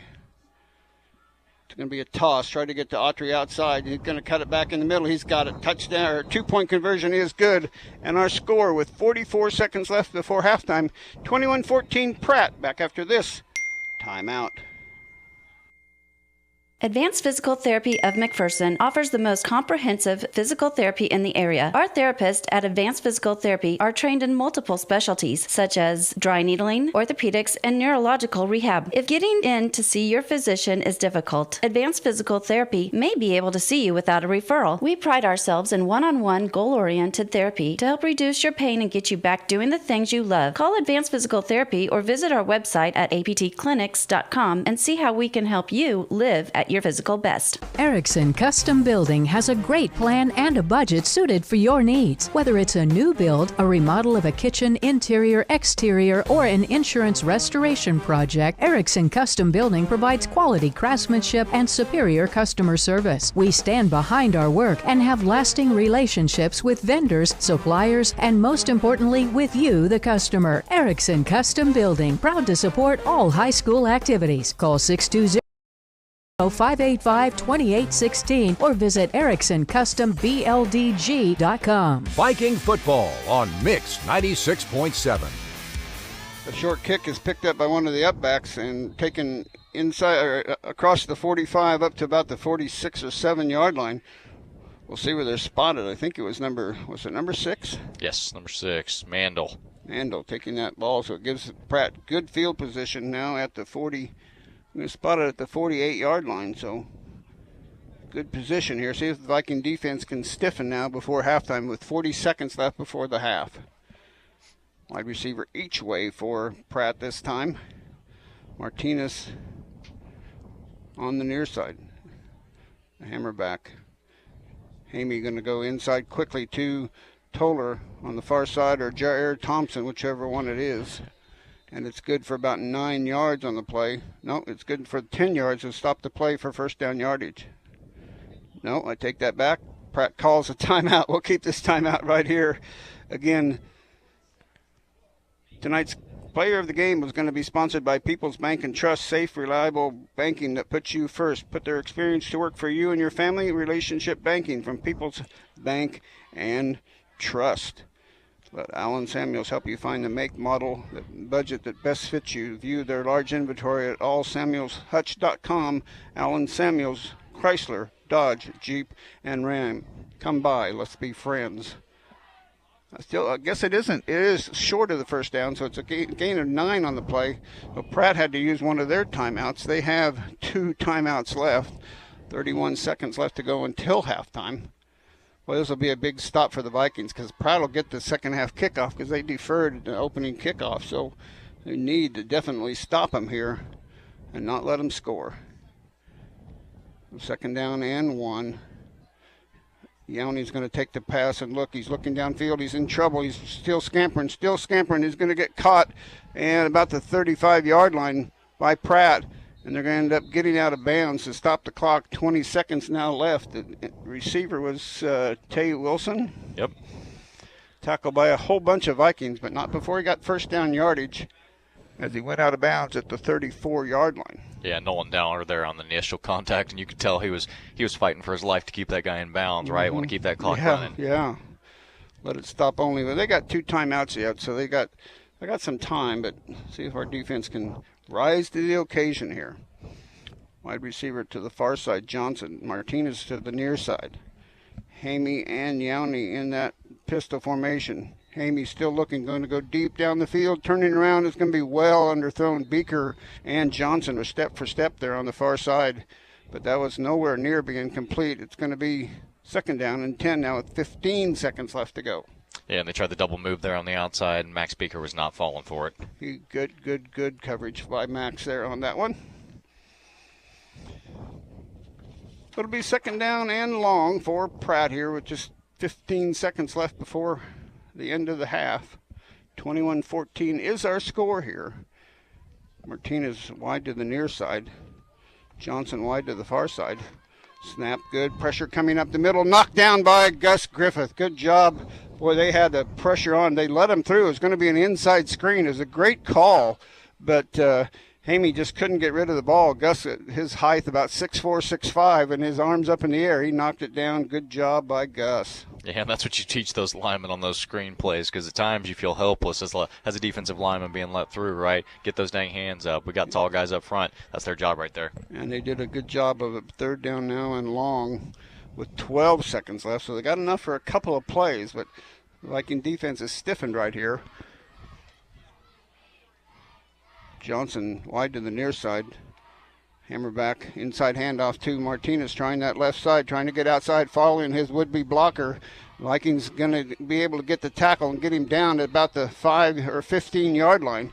But there's 4 seconds left to go in the half, so one play here for all the marbles of this touchdown. Vikings get a stop, but Pratt calls the timeout. We'll keep it right here because they'll probably start a little quicker than that. Next Tech Wireless is our streaming sponsor. Stream tonight's game on your phone with the Ad Astra radio app powered by Next Tech Wireless. Shop the latest phones and devices at the best prices. Next Tech Wireless, we are Kansas, so good job for them. Well, you kind of wondered if they'd come out here and kick a field goal. Juarez has done a great job on those extra points, but looking at the huddle right now, it doesn't look like that's a possibility. I think they certainly think they can get it in the end zone. We certainly hope that we'll be able to stop it. But we'll see what happens here as they come out of the huddle. Yep, absolutely. Got to lock it down. This is one play territory, 4 seconds left. Got to stand up a little bit here. 44 Juarez is coming out, so he is coming out. But okay. I wouldn't be surprised to see a fake either. We'll see what happens here. No, not at all. The way their offenses look tonight, they kind of love that stuff. Hamey is going to be the holder, so he will go down. Juarez is the kicker. He'll spot the ball at the 21. It'll be a 31-yard field goal attempt if they go with that. The snap is good. It's down. The kick is up. The kick is good. And our score at halftime, 24 Pratt, 14 Smoky Valley. We'll be back to wrap this first half up for you after this timeout. Tonight's coverage of Viking football continues next with the First Bank of Kansas halftime report. Coming up, we'll recap tonight's first half and catch you up on other scores around the area. The Smoky Valley Vikings play on Mix 96.7. Archer Gear for Sport at 109 North Main, downtown Lindsborg, is a proud supporter of the Smoky Valley Vikings and the Bethany Swedes. Be sure to stop by before the game and check out the new apparel to show your team pride. We wish all the student athletes a safe and successful season. If you're looking for a late starting college class, Hutchinson Community College may have what you need. It's not too late to get enrolled. We have classes starting throughout the semester. Call 620-665-3535 or email myfuture@hutchcc.edu today. With your halftime update, I'm Lucky Kid. The Bethany Swedes and Sterling College Warriors go at it Saturday at Smizer Stadium for Sterling's home.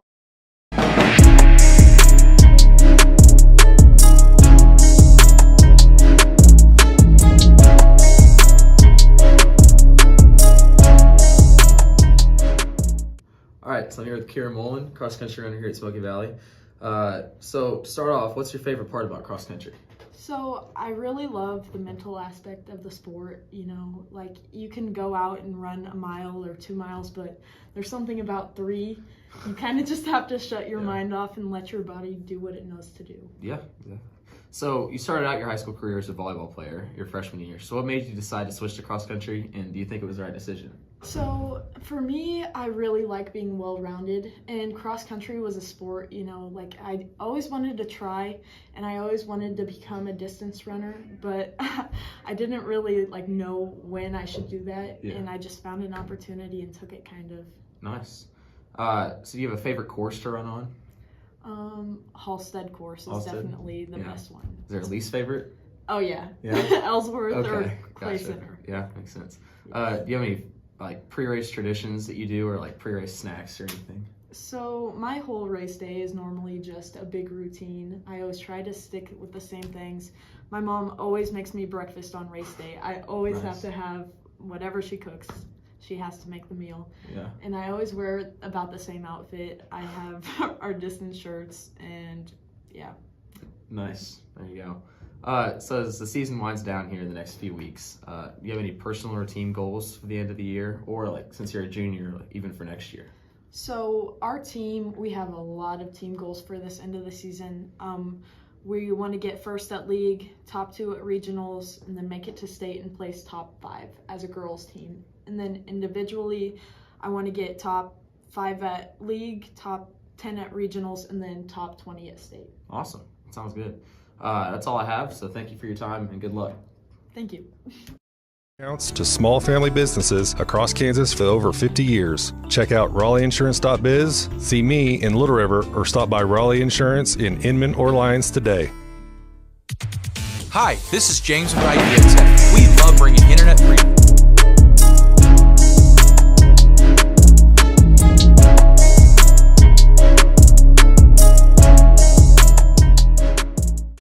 You're watching At the Net Week 4 with sophomore Katia Blanchett and junior Brianna. We'll just be asking them a couple of questions. How do you prepare for a game? I prepare for a game by just listening to music on the bus and relaxing. I usually take a nap on the way there. What made you want to play volleyball? I would say just friends, and my brothers were very involved in sports, so I just started playing as many sports as I could. Probably my sister is playing volleyball, and then just all my friends wanting to do it. What's your favorite part about volleyball? Just the team and the coaches, and just the atmosphere when we're playing. I think the community it has and the competitiveness of it. Okay, and what are your team goals and your own goals? My team goal is to make it to state. I think we have a good shot based on our sub-state, and my own goal is just to do anything I can to get us there. Like she said, make it to state. Obviously, hopefully we can make it to day 2 of state if we get there.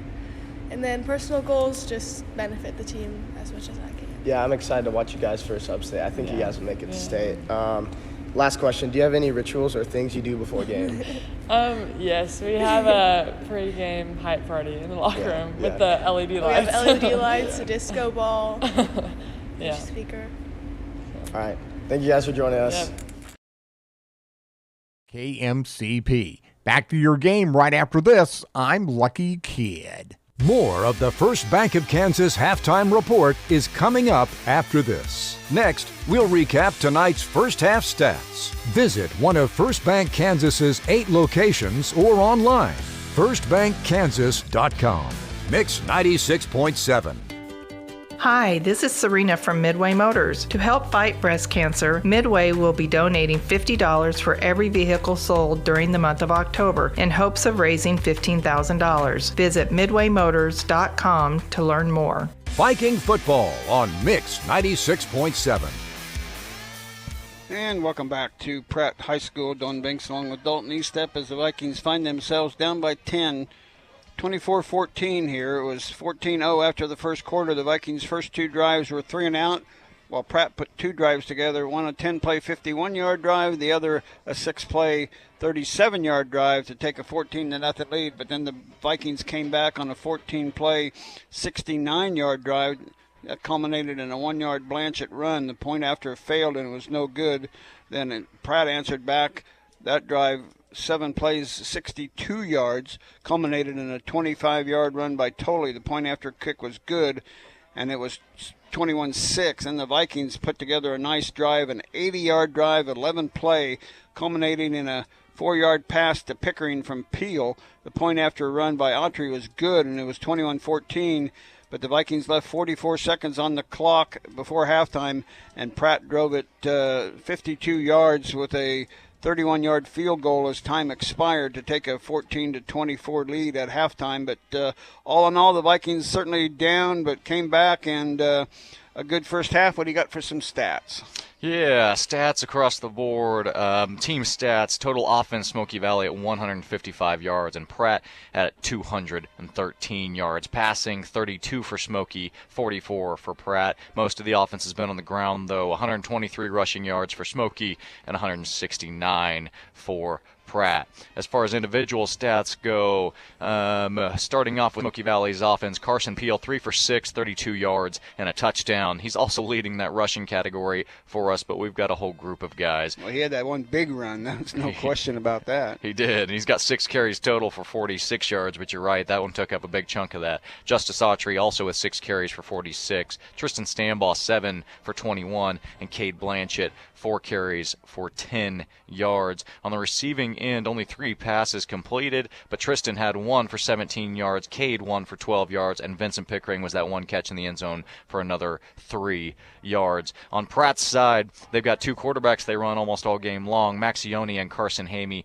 Ioni 4 for 6, 29 yards and a touchdown. Carson Hamey 1 for 3 for 15 yards as well. And on the rushing side, Johnny Martinez has been leading the way, 6 carries for 66 yards and a touchdown. Had a huge touchdown run here on that east end zone. And Maxioni, 8 carries for 60 yards. They love running the ball with him, getting the ball in his hands for an average of 7.5 yards a carry. J.R. Johnson had the 1 carry around the end on that reverse, 25 yards for a touchdown. Carson Hamey, 4 carries for 18 yards. And leading the defense for Smoky Valley, Carson Peel with 3.5 tackles. Max Beaker also with 3.5. Tristan Stambaugh with 2.5.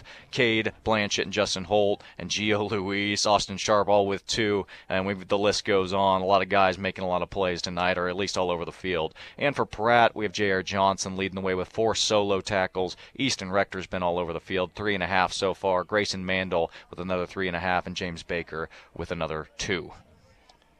McPherson Dental Care. This scoreboard update brought to you by McPherson Dental Care, your friendly hometown dentist. Online at McPhersonDentalCare.com, providing healthy smiles with a gentle touch. You heard Lucky say something about the holy war going on down in Wichita. It's Bishop Carroll 17, Cape and Mount Carmel 14. So there's a close one there. Here it's 24-14. Smoky Valley trails Pratt by the score of 24-14. Clay Center all over Concordia tonight, 28-0. Great Bend 21, Liberal 14, Phillipsburg 7, TMP 0, Holton 28, Rossville 10, Got some others. I saw the Andale score was 35-0 over Wichita Collegiate. Hoisington all over Lakin 34-0. Hugoton 10, Cimarron 0. Wamego 21, Southwestern Heights 0. Marion 32, Council Grove 7. Kingman 21-0 over Chaparral. You got some others. Yeah, just a few. Halstead over Lions, pretty familiar teams. 21-8, all Halstead at halftime. Conway Springs 25, Sterling 0 at half, and Gossel 30, Pretty Prairie 6 right there at the halftime score as well. So we'll take it back to the station for a little bit of a timeout, and when we come back, we're going to update you on some Smoky Valley sports, volleyball, tennis, cross country. Tennis, I think, qualifying most of their team for the state tomorrow. We'll update you on some scores for that. You're listening to Smoky Valley football. It's 24-14 here at halftime. Vikings trail. Back after this timeout. At People's Bank and Trust, we value.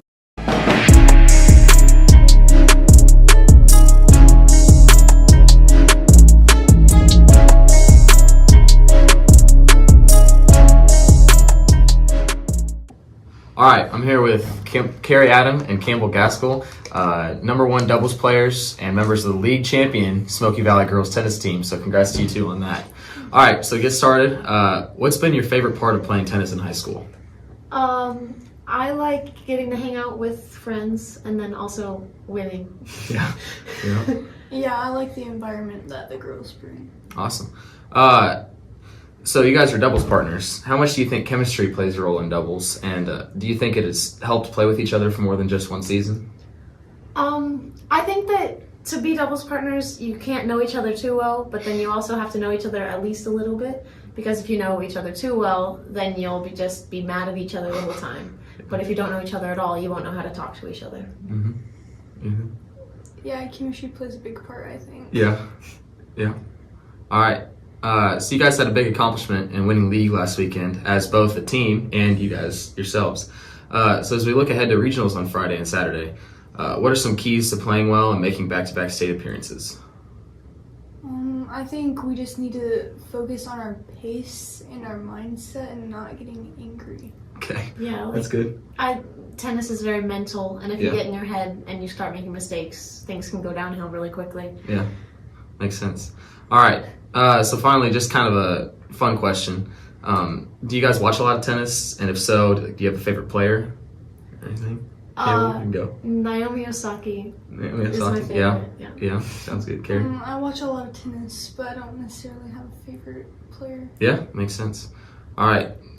That's it. That's all I have for you. Thank you for your time. Thank you. Therapists at Advanced Physical Therapy are trained in multiple specialties such as dry needling, orthopedics, and neurological rehab. If getting in to see your physician is difficult, Advanced Physical Therapy may be able to see you without a referral. We pride ourselves in one-on-one, goal-oriented therapy to help reduce your pain and get you back doing the things you love. Call Advanced Physical Therapy or visit our website at aptclinics.com and see how we can help you live at your physical best. Erickson Custom Building has a great plan and a budget suited for your needs. Whether it's a new build, a remodel of a kitchen, interior, exterior, or an insurance restoration project, Erickson Custom Building provides quality craftsmanship and superior customer service. We stand behind our work and have lasting relationships with vendors, suppliers, and most importantly, with you, the customer. Erickson Custom Building, proud to support all high school activities. Call 620-585-2816 or visit ericksoncustomBLDG.com. Even though I've moved out of state, I can still bank locally with Farmer State Bank using my online services. I use all of the electronic options Farmer State Bank offers without ever even visiting the lobby. Member FDIC. Viking football on Mix 96.7. And welcome back to Pratt. Don Binks along with Dalton Eastep. We got Kelly Bruce working the controls for us back at the station, 96.7 FM, The Mix in McPherson. Lena Rockhold and the doubles teams of Campbell Gaskell, Carrie Adam, and Kayla Norberg and Lily Helene are all qualified for state. They're going to be in the semifinals tomorrow morning starting at 10 o'clock in Marysville. So congratulations to the tennis team. Super job by those ladies. Yeah, absolutely. And at league tennis earlier this week, we dominated as well. Our one singles, Lena Rockholz took first. Two singles, Kelsey Adam took second.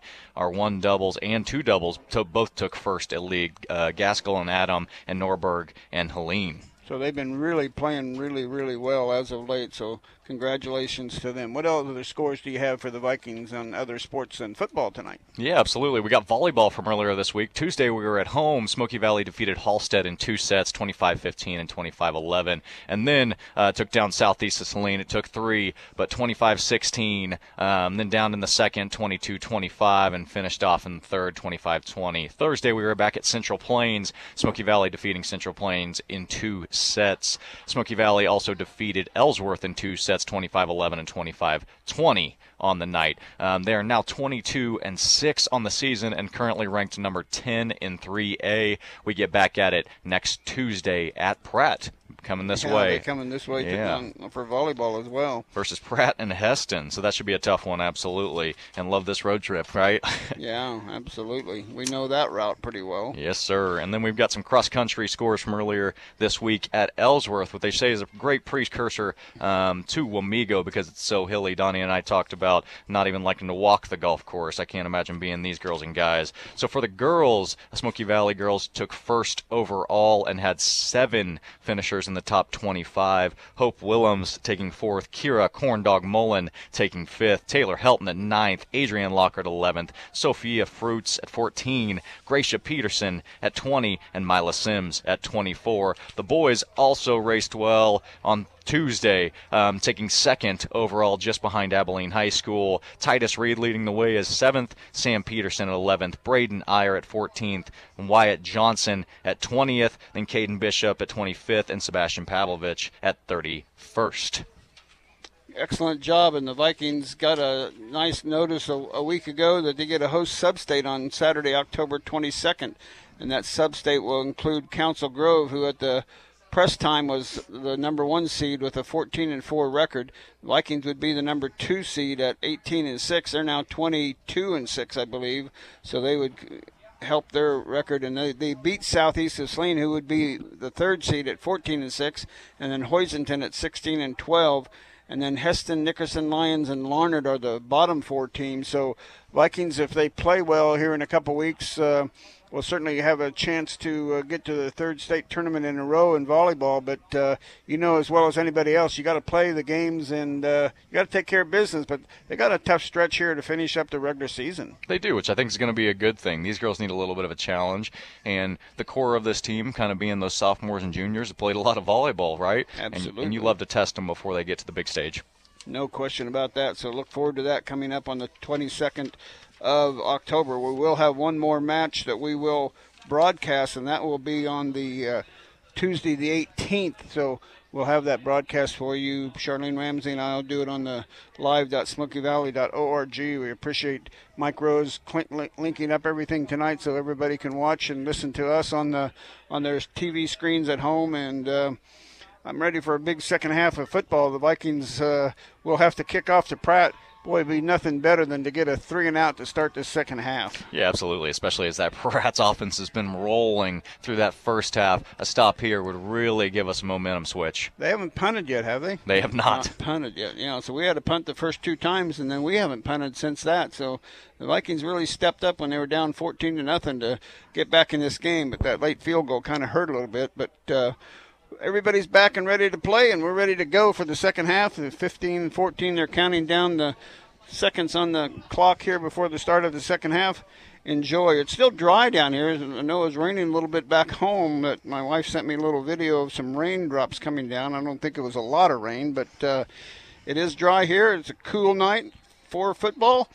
The Vikings will kick off from east to west on this east-west field. There's a high end-over-end kick. Going to go down to Hamey. Looks like it's about the 15-yard line, 20-25, trying to get up the middle 30, and then being tackled by a swarm of Vikings about the 31 or 32-yard line. We'll see where they spot it. But that's where Pratt will take over 1st and 10 of the second half.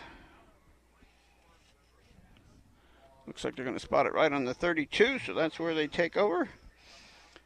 Let's see what the Vikings defensively can do with those big guys up front doing the job that they're Pickering, Griffith, Groslin, and Holt. See how they can do up front here. 2 receivers to the far side for Pratt with a flanker to the far side. Hamey, the only one in the backfield. He's going to tuck it and run it right up the middle, and he's got nowhere to go. Good job by the defensive middle of the guys I just mentioned for the Vikings. The linebackers are Augustus, Stambaugh, and it looks like Vincent Sharp. Pickering in on that play as well, doing a great job sliding down the line. Beaker and Dower are the corners, and Blanchett and Carson Peel are the safeties. So a gain of about 1 on the play, 2nd down and 9 for Pratt. They'll send a receiver out near side. We'll go with that normal formation of Hamey and Yowney in the backfield looking to take it. Hamey is going to take it himself and tuck it and run, trying the far side, but somebody upends him. Great play by Nolan Dower. Excellent job. Well, that's exactly what we talked about pregame, right? You love to have physical corners, and Nolan Dower was stepping up really big right there on the edge. That's a loss of about 3 on the play. It's going to be 3rd down and 12 here. Boy, a 3 and out would just be send this Viking team with a lot of momentum on their back here. See what happens here. Pratt has come up with some big plays in there. I think they're 3 for 3 on 4th down maybe. We're going to send 1 receiver to the near side, Hamey and Yowney in that position. Yowney in trouble. He's getting pressured. He's trying to get outside. He's going to try to throw the ball down the field. He's not going to be able to do it, and he's knocked out of bounds by by Cade Blanchett. But he's not going to get near 1st down. It's going to be 4th and about 8. And they're going to punt the ball away. So just what the doctor ordered, a 3 and out for the Vikings, but you got to make sure of ensure the punt here.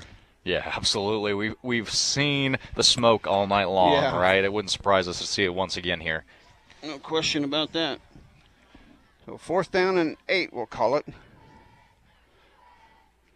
If they put a wide receiver out each way, it's a good snap. It is a kick. It is high. It's short. Coming up to try to get it. He's going to let it bounce and it's going to take a Pratt bounce. It's going to drop dead about the 30-yard line before it quits rolling. So a good punt of about 35 yards. And the Vikings will take it 1st and 10 at the 30-yard line. So 3 and out. What the Vikings defense wanted to do, and they did. They reached that first goal. So now let's see what the offense can do. Led by Carson Peel as he trots out onto the field. He's going to send Blanchett to the flanker on the near side. I formation, tight end on the right. Tight end on the left, double tight end flanker. I formation on 1st and 10 for the Vikings. Stambaugh running his way right up the middle. He'll get up to about the 30, about 3 on the play. 2nd down and 7. Good running, good blocking in the middle. I'm going to go back to the 33.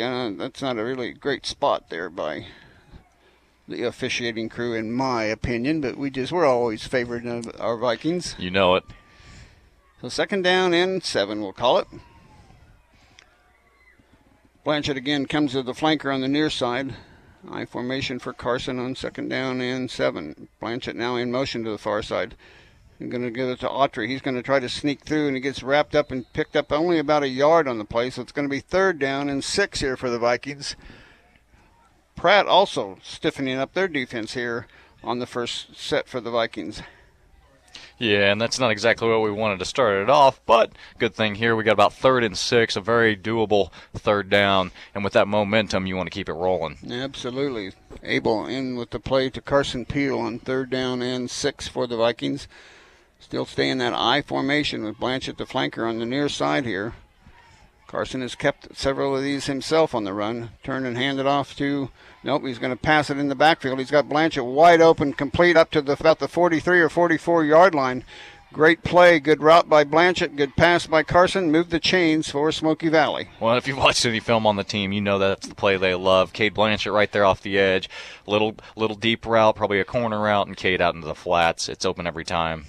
Yeah, he came from the motion from the near side, so good effort by Cade and good pass by Carson. Ball at the 43-yard line, back to wishbone formation for the Vikings. Here comes Autry trying the right side, and he's going to get driven down with no gain, maybe a yard on the play. Get up to about the 44-yard line. So give him a yard on the play, 2nd down and 9, but it closed quickly by that swarming defense of the Pratt Greenbacks. Yeah, a little bit of a slow developing play there, and just gave those backers of the Greenbacks defense a little bit of time to get there, and they made a nice play on it. 24-14 is our score. Pratt on top with 8.5 minutes left to go in the third quarter. Vikings on the road. Third tough opponent in the road. It started at Andale, Cheney last week at home, and now back on the road at Pratt. It was just a murderer's row of competition for Smoky Valley. Here comes Stambaugh trying to force it up the middle. He gets up to the 50 or 45-yard line, but he'll be stopped on the play, and 3rd down and 8 now for Smoky Valley, as that just ran into a brick wall there. Stambaugh normally can push a little bit and get another yard or two, but boy, it just stood up, led by Rector and a couple of others in that middle of the line. Yeah, looked like Bourgeois in there as well, but those are some big boys up front, and they're doing a really nice job making space and making tackles and getting to the ball. Dower and Autry out wide to the near side. Blanchett out wide to the far side. Carson goes in shotgun formation now. Going to roll. No, he's going to tuck it and run on that left side, try to get through, and he's not going to make it. Gets about a yard on the play. Closed quickly by the kicker, number 44, who Juarez came up from his safety position, and that one didn't do as much as it. He had a couple of big plays on that same kind of look earlier, but it's 4th down now.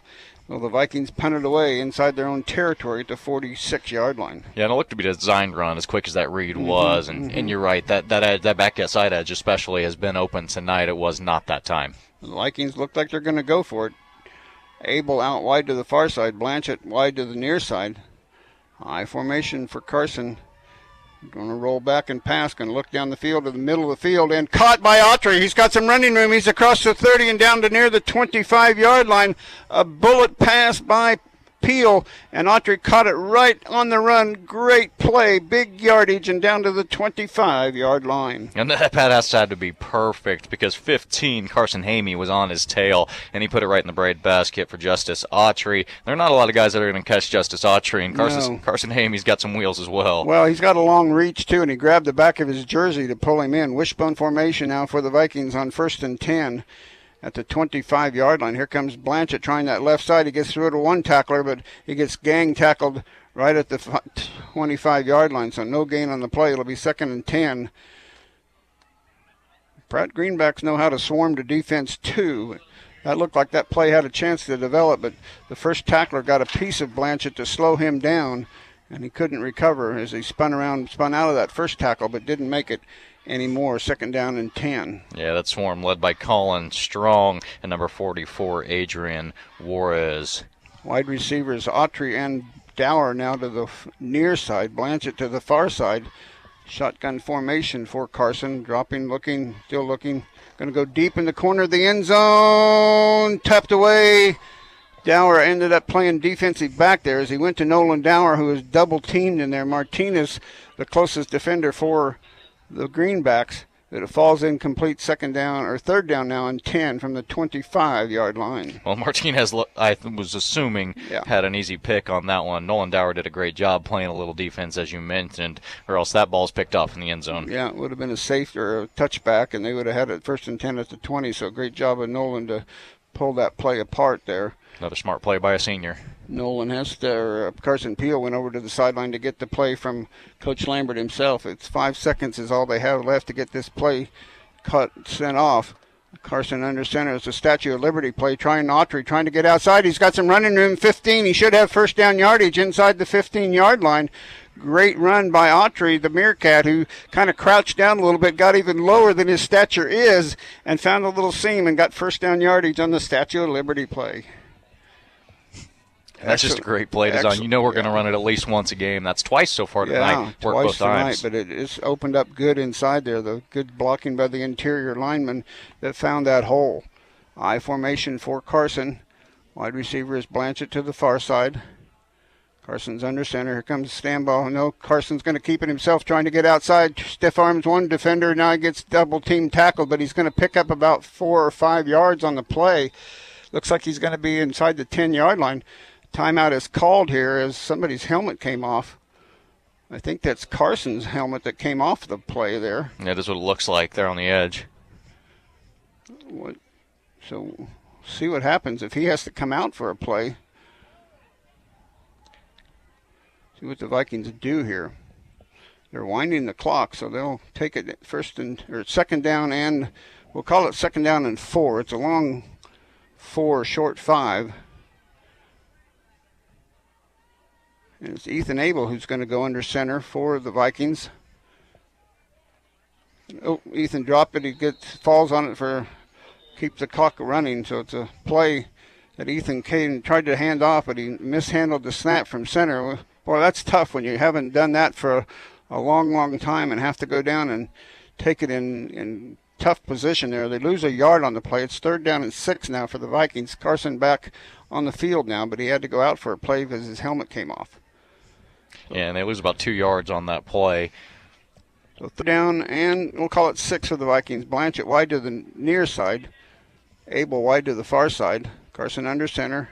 Hand it off to the Meerkat, trying this right side, trying to get outside, but he's going to have him wrapped up, and he's going to lose yardage back to the 15-yard line. So we're going to spot him about the 13-yard line. So it's going to be fourth down for Vikings, 4th and 8 at the 13-yard line. The Vikings certainly have to come up with a big play here. Yeah, that's Max Yoni. It looks like a younger brother of Carson Yoni. Or who do we got for Yoni?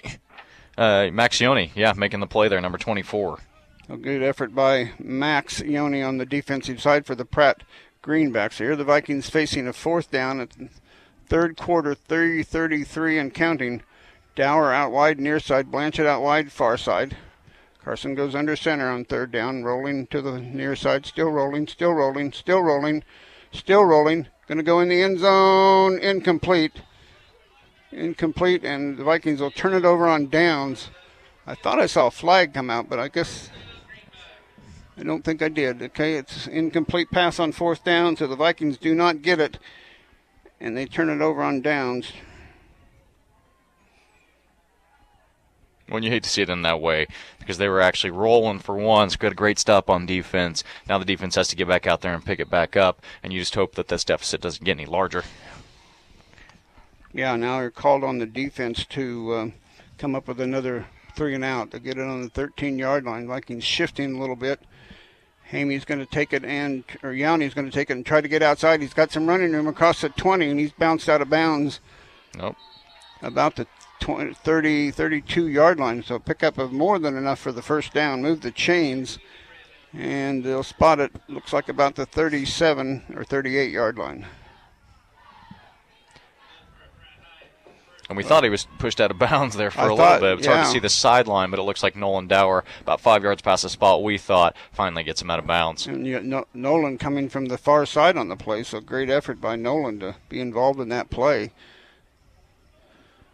So 1st and 10, Pratt. They get a first down now. It's not a 3 and out. Going to hand it off to a spinner play. Get Yoni on the far side. Good. There's Dower again, taking down at the knees and getting the ankles of the running back. A good stop on the play by the Vikings. 2nd down, and we'll call it a long 8, short 9 for Pratt. Griffith out now. Somebody else came in, number 73 for the Vikings. That's Mr. Baker. Yep, the sophomore. Got a little bit of playing time this year and done a nice job. Absolutely. The 2nd down and a long 8. Snap to Martinez trying to get outside on this play. He gets through a seam of Vikings and tackled by Peel about the 42-yard line, 41 or 42 where they'll spot it. But he got that seam. He's kind of like almost a mirror image of the Justice Autry. They both wear number 22. They're both quick. They're both little guys. And he really found that seam and got through to get good yardage. Well, he does, and they love to use him in space, right? And we run Autry a little bit between the tackles. He's a little tougher than he looks, size-wise. Martinez, they want to get out in space and did a nice job there. Carson, great job coming up and filling, keeping it a short 3rd down. 3rd and 1 for Pratt. Quarterback going to take it himself right up the middle. And boy, it's very close. We'll see where they spot it. One official on the near side is stopping the clock, so it looks like they're going to give him first down. Yeah, judge on the far side looked like he had him about a half a yard short, but this is the short side here on this this short hatch on our side, so I guess that's his call. Well, they got it about the length of the football. For 1st and 10, Pratt. After the Vikings got a 3 and out on the last possession, they've gotten a couple of first downs now. See if the defense can stiffen here with the ball still in Pratt territory at the 43-yard line. Quick 3rd quarter here. It's only a minute 30 left to go in the 3rd quarter. Yeah, absolutely. Keeping the ball on the ground a little bit, and things are just moving. Yowney and Hamey back in the backfield, and Hamey's going to take it, and he's going to get nowhere on that play. Good fight off of the blockers by... Looks like Blanchett with that initial tackle. I think it was Blanchett that took care of those would-be blockers in front of him. He's slow to get up on the bottom of the pile. He fought off some good pressure there and kept it to no gain on the play. So 2nd down and 10 for Pratt here. Just a minute now left here in the third quarter. They lead at 24-14. Neither team has scored yet in this third quarter. Vikings would certainly like to see a turnover here.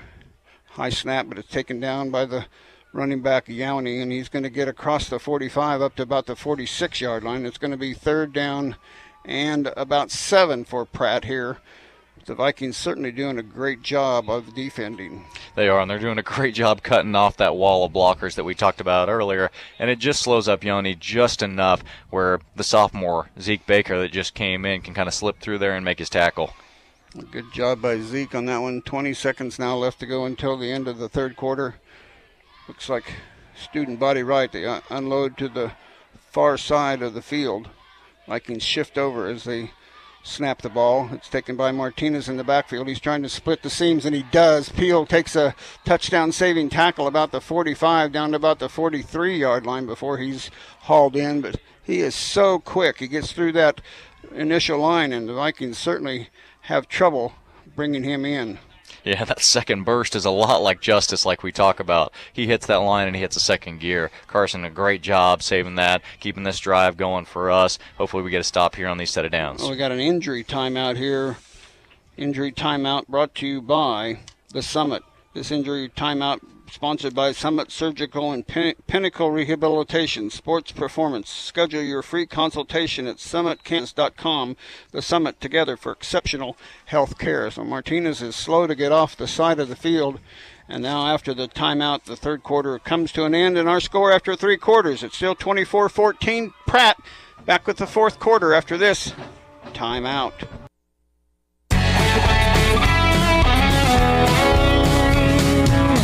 We're here to keep you rolling. Rod's Tire and Service. Viking football on Mix 96.7.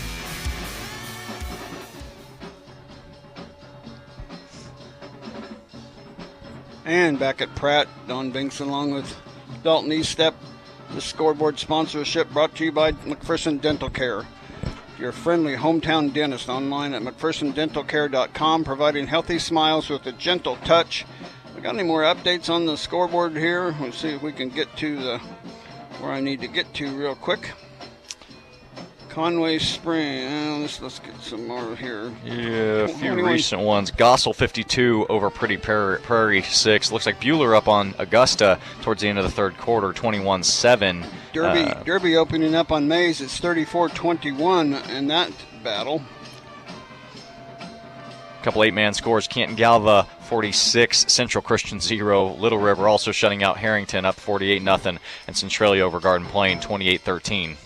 Here, the first play of the fourth quarter sees Yowney and Hamey, and it's Yowney taking it up the middle, trying to get through, and lunges forward down to about the 35-yard line. Here comes a late flag from somewhere.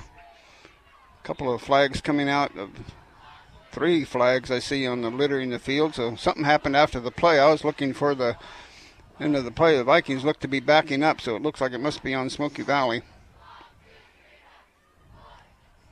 Dead ball, personal foul, Smoky Valley.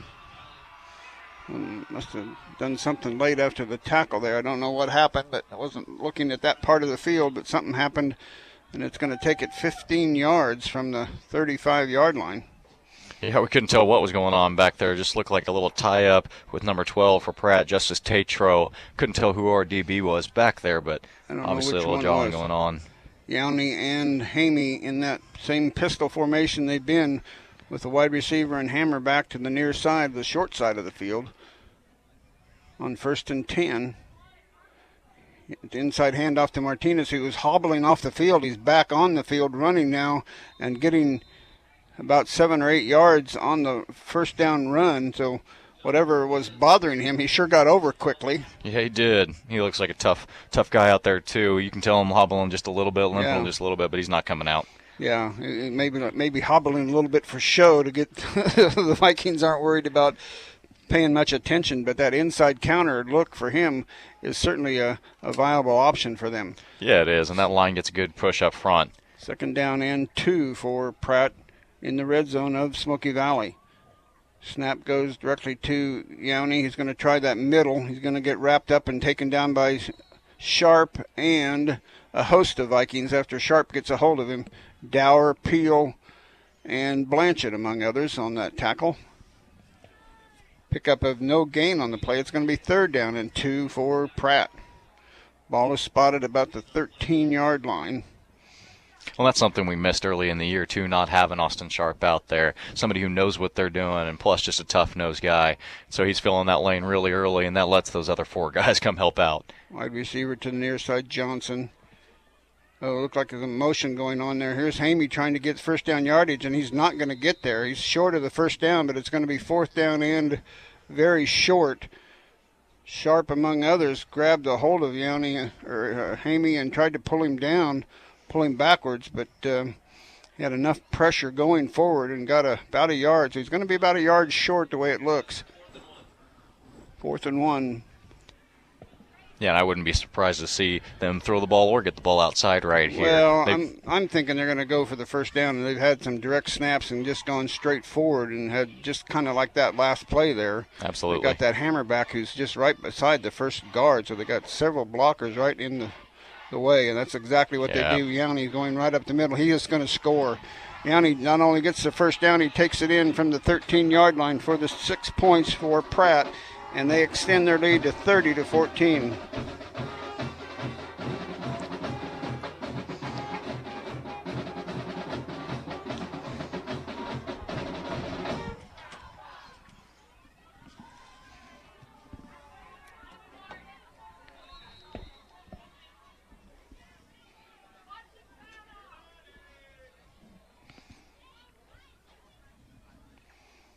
Pratt on for the point after kick. Oh boy, Sharp almost got in there but did not. And the kick is good. And our score with 9:28 to go in the 4th quarter. Pratt on top 31-14 back after this timeout. Scoreboard update, Buhler up on Augusta 21-7. Trinity Catholic leading Medicine Lodge 28-0. Cheney 47, Nickerson 0. Gossel beats Pretty Prairie tonight 52-6. Canton Galva 46, Central Christian 0. That a final. Conway Springs 39, Sterling 0. Holstead 28, Lions 8. Little River beats Harrington tonight 48-14. Central Plains 60, Otis Bison 14. McPherson 24, Wellington 12. Pratt 24, Smoky Valley 14. Marion 32, Council Grove 7. Kingman 35, Chaparral 0. I'm Lucky Kid. Stop by Heston Bakery and Cafe, Heston's hometown cafe, for breakfast, lunch, dinner, and everything in between. Open every day of the week. They serve an assortment of baked goods, specialty coffees, sandwiches, soups, salads, and desserts for dine-in, carry-out, and for all your catering needs. Stop in and enjoy the peaceful atmosphere, or view the menu and order online for convenient quick pickup at HestonBakeryAndCafe.com. Viking football on Mix 96.7. And the ensuing kickoff goes through the back of the end zone, out of bounds. So Vikings will have it 1st and 10 after Pratt gives up a 68-yard drive. How many plays, Dalton? Oh, let's see.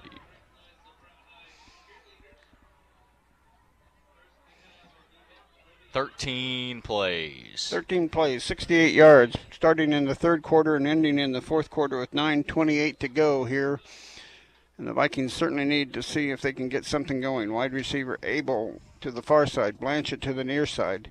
Carson goes under center with I formation behind him. Dropping back to pass, looking down the middle on the slant to Blanchett. It's caught. He's across the 30. First down yardage about the 31 or 32-yard line. So just a quick slant to Blanchett is good for the first down. And the Vikings get a quick first down on the first play of their drive. Blanchett and Dower both wide to the far side now this time. Pickering comes in tight end on the near side. Carson dropping back to pass, looking, going down deep to Blanchett on the far side, and he's got it caught. He's going to go all the way. 40, 30, 20, 10, 5. Touchdown, Blanchett. He threw it up where he could only be the one that gets it. He had a lot of contact between him and the defensive back over there, but he had the angle, and it is a 2-play long drive for the Vikings, culminating in a long touchdown pass. The injured player still down for Pratt there when Blanchett caught that ball, but he was the only one there, and Blanchett just made sure he went up and got it and got the 6 points for the Vikings. And we talked about Cade being a physical receiver, and that was the ball Carson threw for him. Go be a physical receiver. He went over the top, and then it was just green daylight all the way in. Yeah, a touchdown drive of, we started on the 20-yard line, so 80 yards. Yeah, that second play was about 12 yards, so yeah, absolutely. 80 yards and culminating in I hate to do math, but that'd be 68 yards on it. If I'm right with the 12 yards, you're right with the 68. That does look like it was Martinez there on the edge, who we had seen hobbling a little bit earlier. You know, that's still affecting him. Oh, yeah, he was hobbling off earlier on that one run play. Then he came back and ran for some yardage on their offense, and then he was the defender on Blanchett, and certainly his size at 5'8", Blanchett's size at 6'5". I would go there quite often, and they did. And they got the touchdown to go up at 8:56 to go here in the fourth quarter now. A 2-play. Wow. So we'll see what the Vikings do here. They'll go for the 2-point conversion here. Carson Peel now joining the huddle for the Vikings for the 2-point extra point. It's 31-20 now. They went Blanchett 2 plays in a row. You'd love to see him go back to Tristan, but at the same time, that little rollout seems to work really well from this short yardage. I formation. Carson rolling out, still rolling out. It's going to go in the corner of the end zone to Nolan Dower, and it's good for 2. And just like that, with 8:56 to go in the fourth quarter, the Vikings answer and score. It's 31-22 back after this timeout. Money, sweat, and tears. You have a lot invested in your operation. First Bank Kansas Ag Lenders want to be your partner and trusted advisor. When you need help financing, let our experienced lenders at First Bank Kansas help you. We're here to listen and provide the customer service you deserve. We offer customized lending, local decision making, and competitive rates. At First Bank Kansas, we know ag. Visit any of our branches in Salina, Ellsworth, McPherson, Abilene, Lindsborg, or Hutchinson to learn how we can help you. Member FDIC, Equal Housing Lender. My name is Lauren Doak, here to tell you about the Smoky Valley Virtual Charter School. Our virtual school offers tuition-free curriculum to students grades 6 through 12. We have over 75 elective classes in 8 career pathways. Experience learning at the Smoky Valley Virtual Charter School, an online link between home, school, and public education. Be anywhere, learn everywhere with Smoky Valley Virtual Charter School. Learn more at smokyvalley.org. Viking football on Mix 96.7. Big return by Pratt on the ensuing kickoff. They pick it up about the 15-yard line, take it up, finally gang tackled about the 40, and all momentum takes them up to about the 45 or 46-yard line. That's where Pratt will take over. I think it was number 11 on that return. I think it was Windsor. Yeah, I couldn't tell if it was 12 or they run that 15 back there as well. Carson Hamey quite a bit. So anyway, Pratt has it 1st and 10 on the 46-yard line this time. So see if the Vikings, they needed to get a 3-and-out last time. They didn't, and Pratt drove it 68 yards to score, but the Vikings answered so quickly. Hamey and Yowney. Yowney is going to take it right up the middle on the left side, gets a little bit of yardage across the midfield stripe, and down to about the 47-yard line. He'll pick up about 7, maybe 8 on the play. It'll be 2nd and short. Going to give him 7 yards, so it's going to be 2nd down and 3. Just 8:30 left to go here in the fourth quarter. Vikings would certainly like to stop this drive of Pratt here. Yeah, absolutely, and they have to. They got to get that momentum switched back on our side. And so far, these last 2 drives, Pratt, it seems to be rolling again. 15 seconds on the play clock. Somebody from the huddle came back to the outside. Adam Yowney hurried out and got the play from the coach, and they line up quickly and shift around. that Martinez is back in there at student body left side. Now they're going to have to call a timeout. Coach is livid with his players. He said, we don't want this. We want to keep going. So they end up having to call a timeout, and this timeout sponsored by Pile Law. Pile Law, if you have a friend or family member have been the victim of an accident, contact Pile Law in McPherson. At Pile Law, Tom takes the time to evaluate your options. Well, that's what you want, is a little bit of an issue in the backfield for Pratt. Martinez again back on the field. He's been hobbling off almost like he can't even put any weight on that ankle or knee or whatever it is, but then he's right back there on the field. So you're right, he's definitely a tough cookie. Well, it shows you how important he is to this team, and you can see why that miscommunication makes Brent Holting, head coach, so upset. You can tell how well coached they are with all of these handoffs and the counters and reverses and whatever they're going to run. One little miscommunication is obviously not in his game plan. No, not in the game plan at all. So no question about that. The Vikings certainly need to stop here. Checking some scores. Heston all over Clearwater tonight, 42-0. Carroll 26, Capon 21 now in the third quarter. Warren 24 was last week. The Holy War in Wichita is this week. So a lot of wars going on the gridiron. Here it's 2nd down and 3 for Pratt. When they shift about everybody on the field except for the center and the guard. It's an inside handoff to Martinez again, trying to get outside. Now cuts it back up the middle. He's got first down yardage across the 40. What a tough cookie. Man, he can barely walk, and then he comes in and takes about a 10-yard gain on the play. Good stop by the Vikings, but not before the chains are moved and they're down to the 37-yard line. Yeah, and you can tell Coach Lambert was not happy about that one. It didn't look like that left side was totally set, and we saw that, 2 weeks ago against Standell, how good they were at it, and you know how frustrated he was there. So I'm sure he was on that last play. Hamey and Yowney in that pistol formation. Plenty of time on the play clock.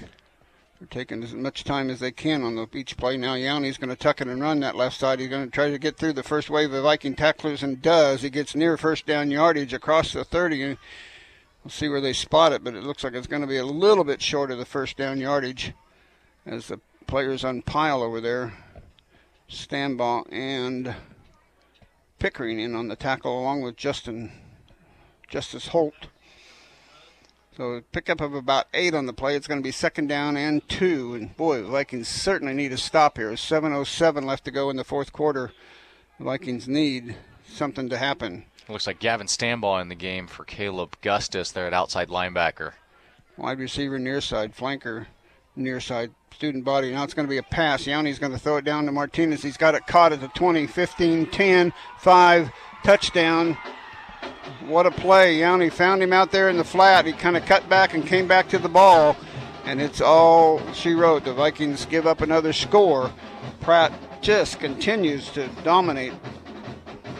Well, they do, and you can even see on that little cutback that Martinez was hurting a little bit, and that didn't matter. He's just a good athlete. He made a good play there on Cade Blanchard, who's another good athlete, and after that, he was into the end zone. How many yards was that pass? I'll see it here in a second. Okay. But they're on to do the extra point now, leading 37-22. If I remember right, we were on the 29-yard line to start that play off. I thought that's what it was. So I believe 29. 28 or 29. Yeah. They're going to go for 2 here. Inside handoff. Now it's going to be passed by Martinez, and it's going to be caught by number 12. So their 2-point conversion is good. And our score was 6:47 left to go in the fourth quarter. 39 for Pratt, 22 for the Vikings. Back after this timeout. Brable's Specialty Meats is your full-service meat market with fresh and frozen meats along with a large supply of sauces and rubs. They carry USDA choice or prime locally grown and Wagyu beef cuts along with pork, buffalo, elk, chicken, lamb, and fish. Exit 63 off I-135 McPherson. Be anywhere, learn everywhere. Experience online learning with one of the first accredited virtual charter schools in Kansas. Smoky Valley Virtual Charter School right here in Lindsborg. We offer courses for traditional students grades 6 through 12, as well as adult and part-time programs. Advisors will guide you through a dynamic and engaging curriculum from a highly respected program. Learn more at smokyvalley.org. Viking football on Mix 96.7. And welcome back. As Pratt just showed why they're Pratt. Year in and year out, they're a good program. They drive it 54 yards in how many plays? Oh, looks like only 4 plays for Pratt there.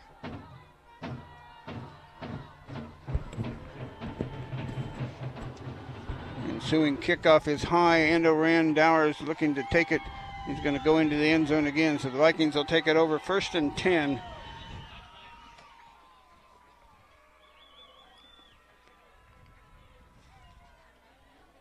Boy, we need something good to happen. Boy, the Vikings certainly put together a quick play last time with 2 passes to Cade Blanchett, driving 80 yards in 2 plays.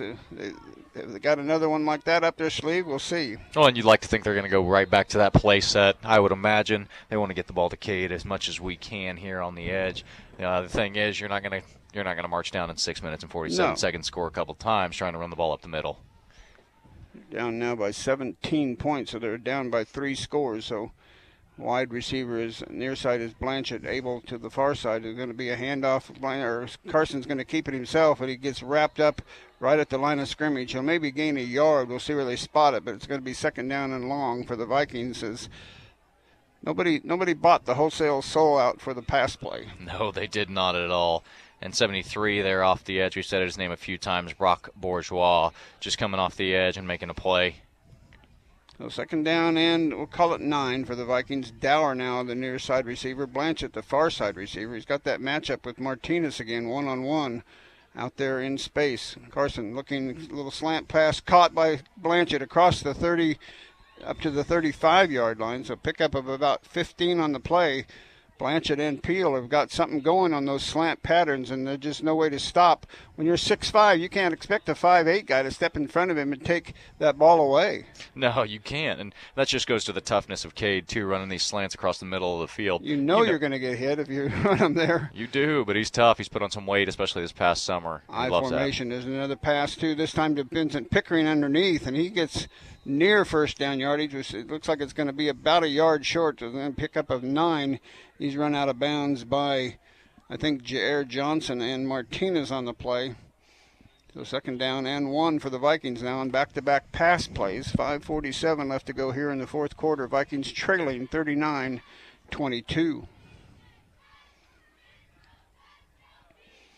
They break the huddle with Dower, the wide receiver, to the far side. Blanchett, the flanker, to the far side.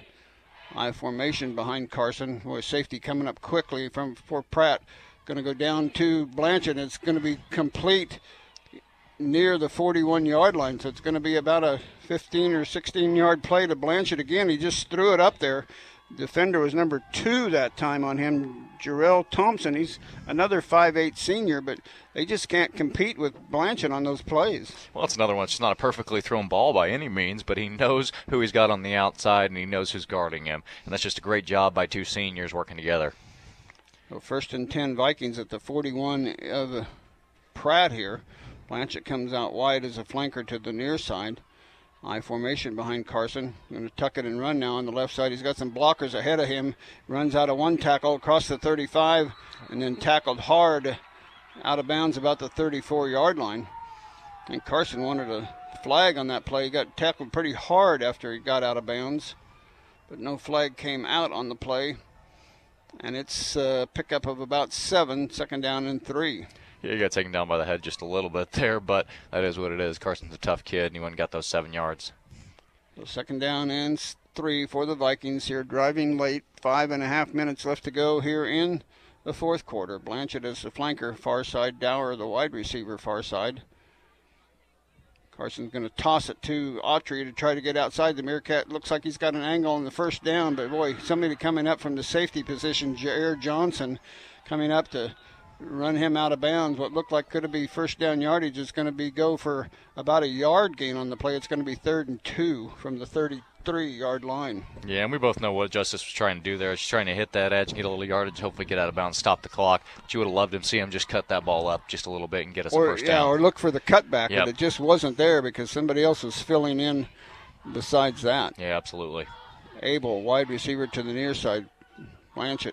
Here comes Stambaugh running for 1st down yardage, and more. He's across the 25 down near the 20-yard line. Good, hard, strong run by Tristan Stambaugh.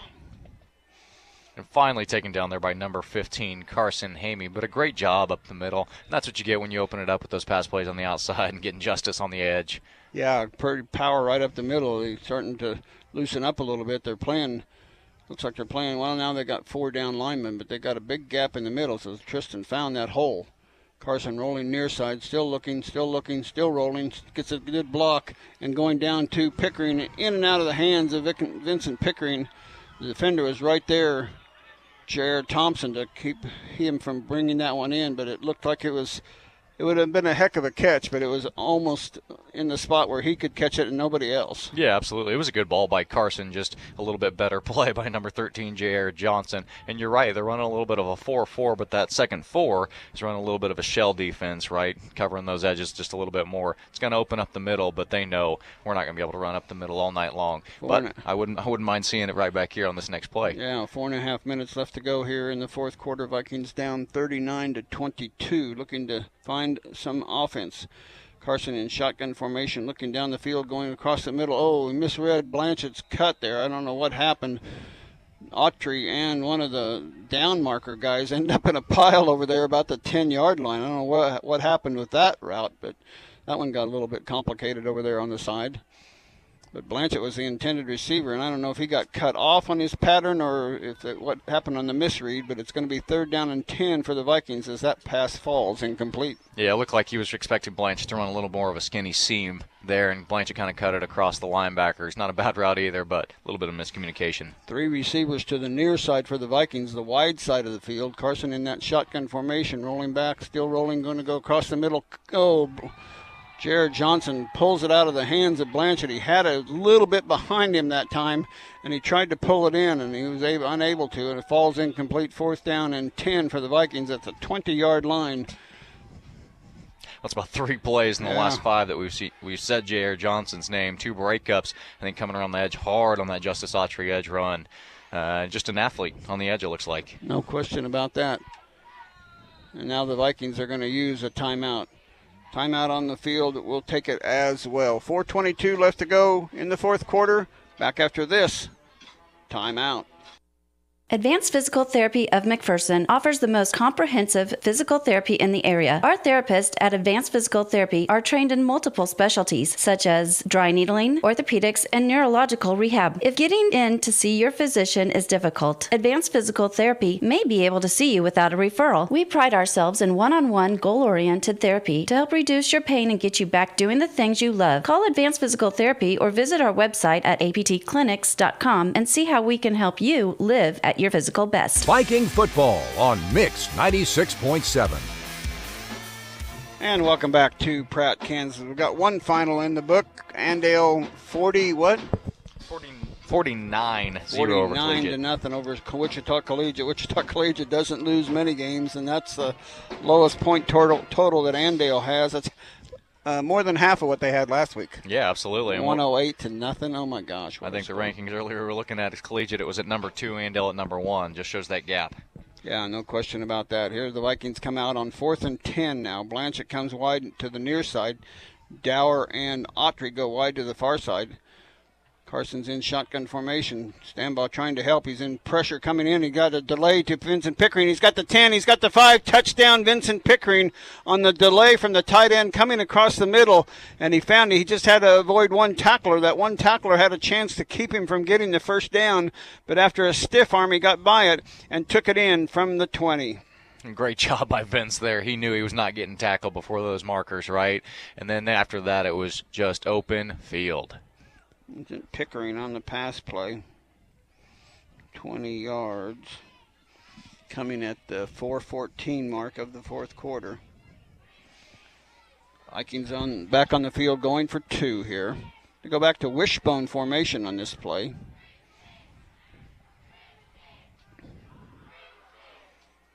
Turn and hand it off to Blanchett trying the left side, and he's in. 2-point conversion is good, and our score with 4:14 left to go here in the fourth quarter, 39-30 in favor of Pratt. Back after this timeout. Vrabel Specialty Meats is your full-service meat market with fresh and frozen meats along with a large supply of sauces and rubs. They carry USDA choice or prime locally grown and Wagyu beef cuts along with pork, buffalo, elk, chicken, lamb, and fish. Exit 63 off I-135 McPherson. Lauren Doak here to tell you about the Smoky Valley Virtual Charter School. We have everything your student needs to graduate high school completely online. Learn from Kansas State certified teachers who have experience in online learning and virtual classroom management. We also offer high school test prep, college and career readiness, credit recovery, and more. Be anywhere, learn everywhere with Smoky Valley Virtual Charter School. Viking football on Mix 96.7. And welcome back to Pratt, Kansas. This is an entertaining game. Nobody scored in the third quarter, but boy, both teams have scored 2 touchdowns each in this fourth quarter. Boy, both these teams are never give up teams. No question about that. And Smoky Valley's kicking themselves after those first 2 drives of the game a little bit, because after that it's just been a battle. Yeah. They made Pratt punt on the first possession of the third quarter. The Vikings drove down the field and then couldn't finish that drive. They gave it up on downs at the 13-yard line. They couldn't make it work. Vikings look like they're going to go for the onside kick here.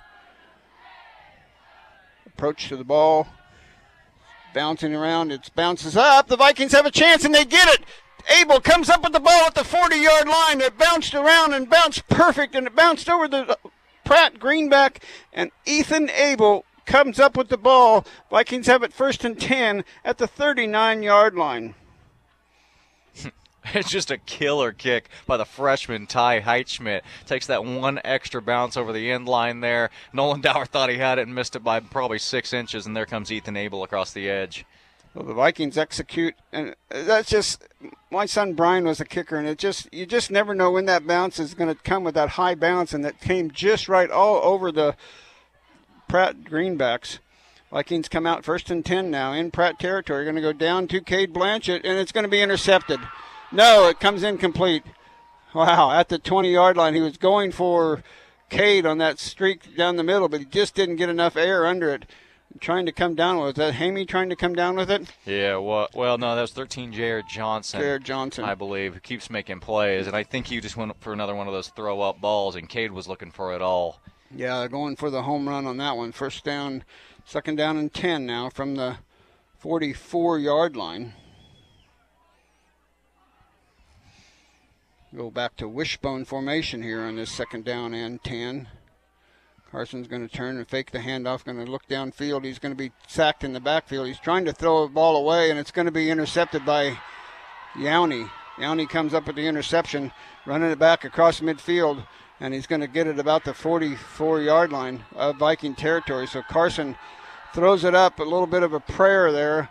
I was going to expect a flag to come out because it looked like it was going to be intentional grounding, but it came up with the interception, and it's going to be Pratt ball 1st and 10. Too bad for the Vikings.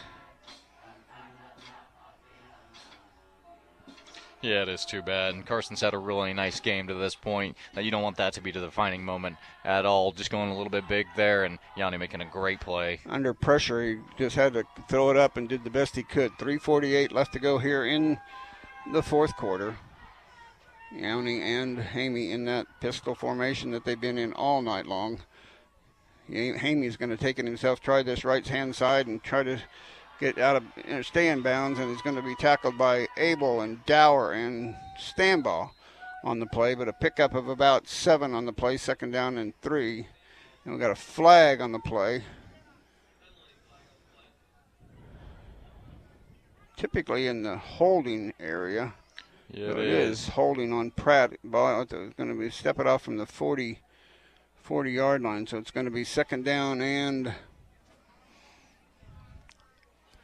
it's going to be 1st down. It'll still be 1st down, I believe. Goes back across midfield to the 49-yard line.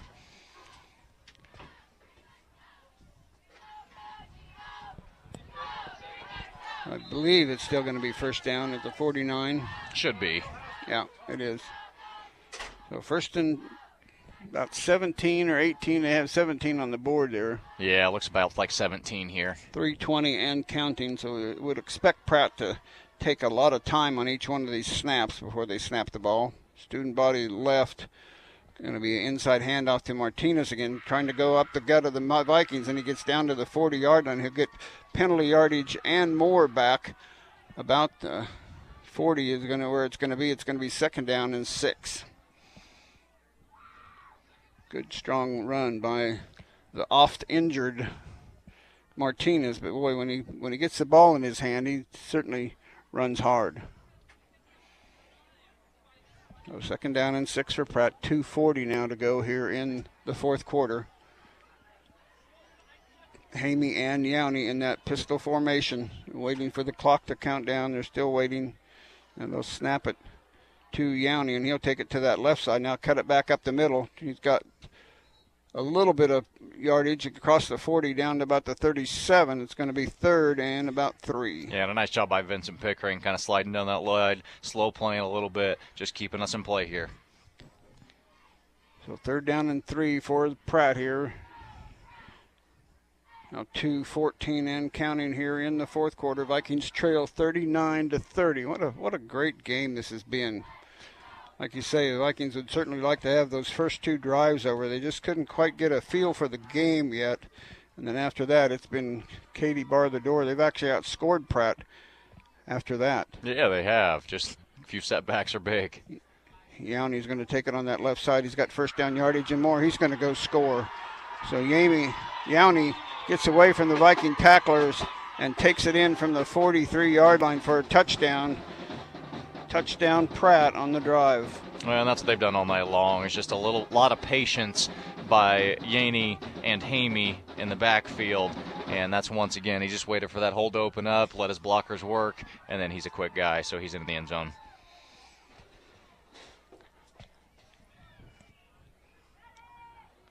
So the touchdown is good.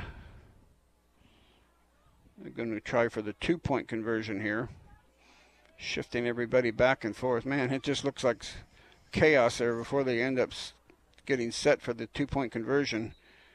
And it is no good. And our score with 1:42 left to go here in, I'm not going to take it away yet. Let's wait to see what's going to happen here. Yeah, I'm not really sure what happened there. I don't know if it was a fumbled snap.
From finding that perfect car for college, switching to the minivan life, or finally getting your dream ride, Midway Motors is ready to help. Stop by one of our 6 locations across central Kansas or learn more at midwaymotors.com. Midway Motors, for every mile of life.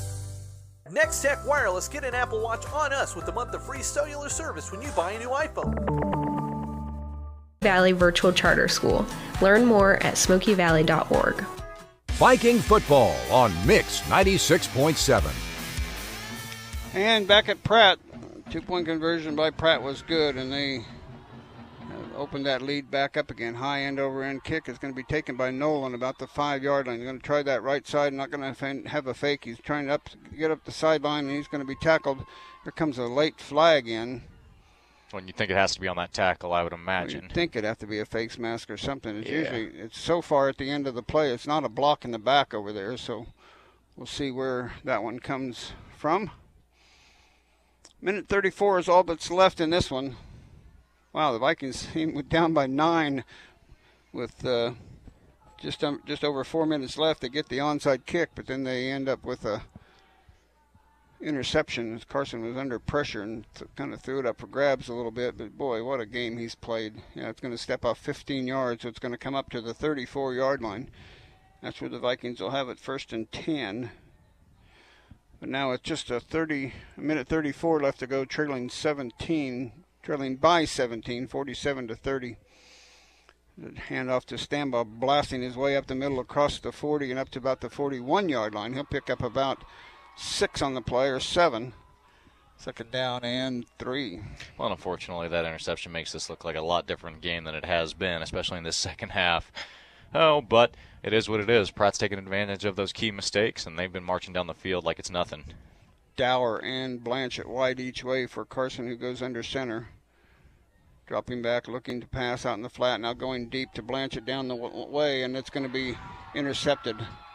Intercepted by number 21 on the defense. It was underthrown. Noah Riley is the defender there, but Blanchett just too far down the field to end up getting the ball to take advantage of his height. And with 58 seconds to go, the Vikings turn it over again on the interception.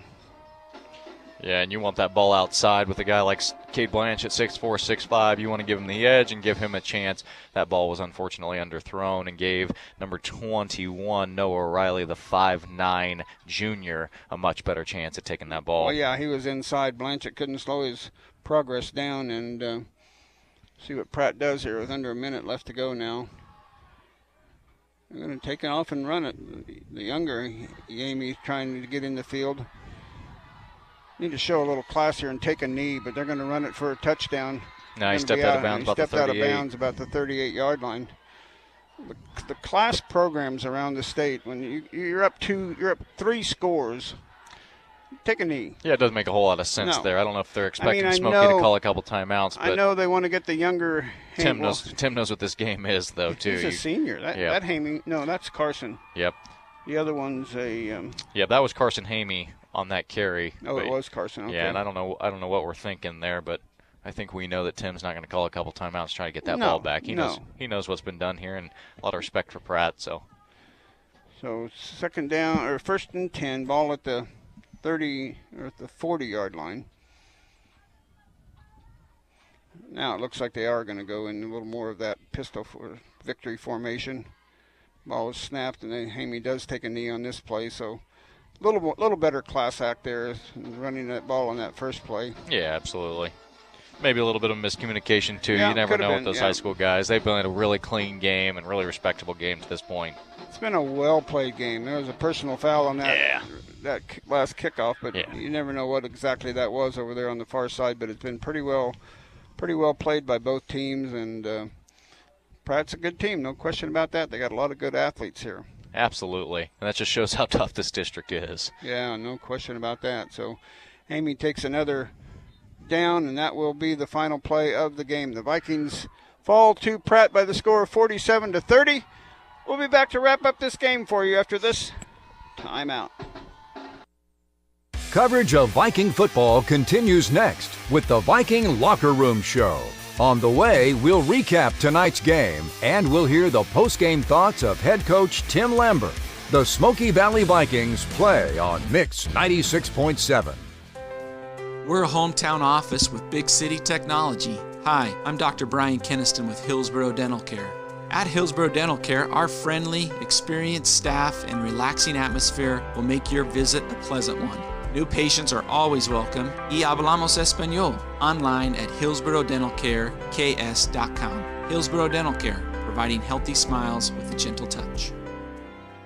Erickson Custom Building has a great plan and a budget suited for your needs. Whether it's a new build, a remodel of a kitchen, interior, exterior, or an insurance restoration project, Erickson Custom Building provides quality craftsmanship and superior customer service. We stand behind our work and have lasting relationships with vendors, suppliers, and most importantly, with you, the customer. Erickson Custom Building, proud to support all high school activities. Call 620-585-2816 or visit EricksonCustomBLDG.com.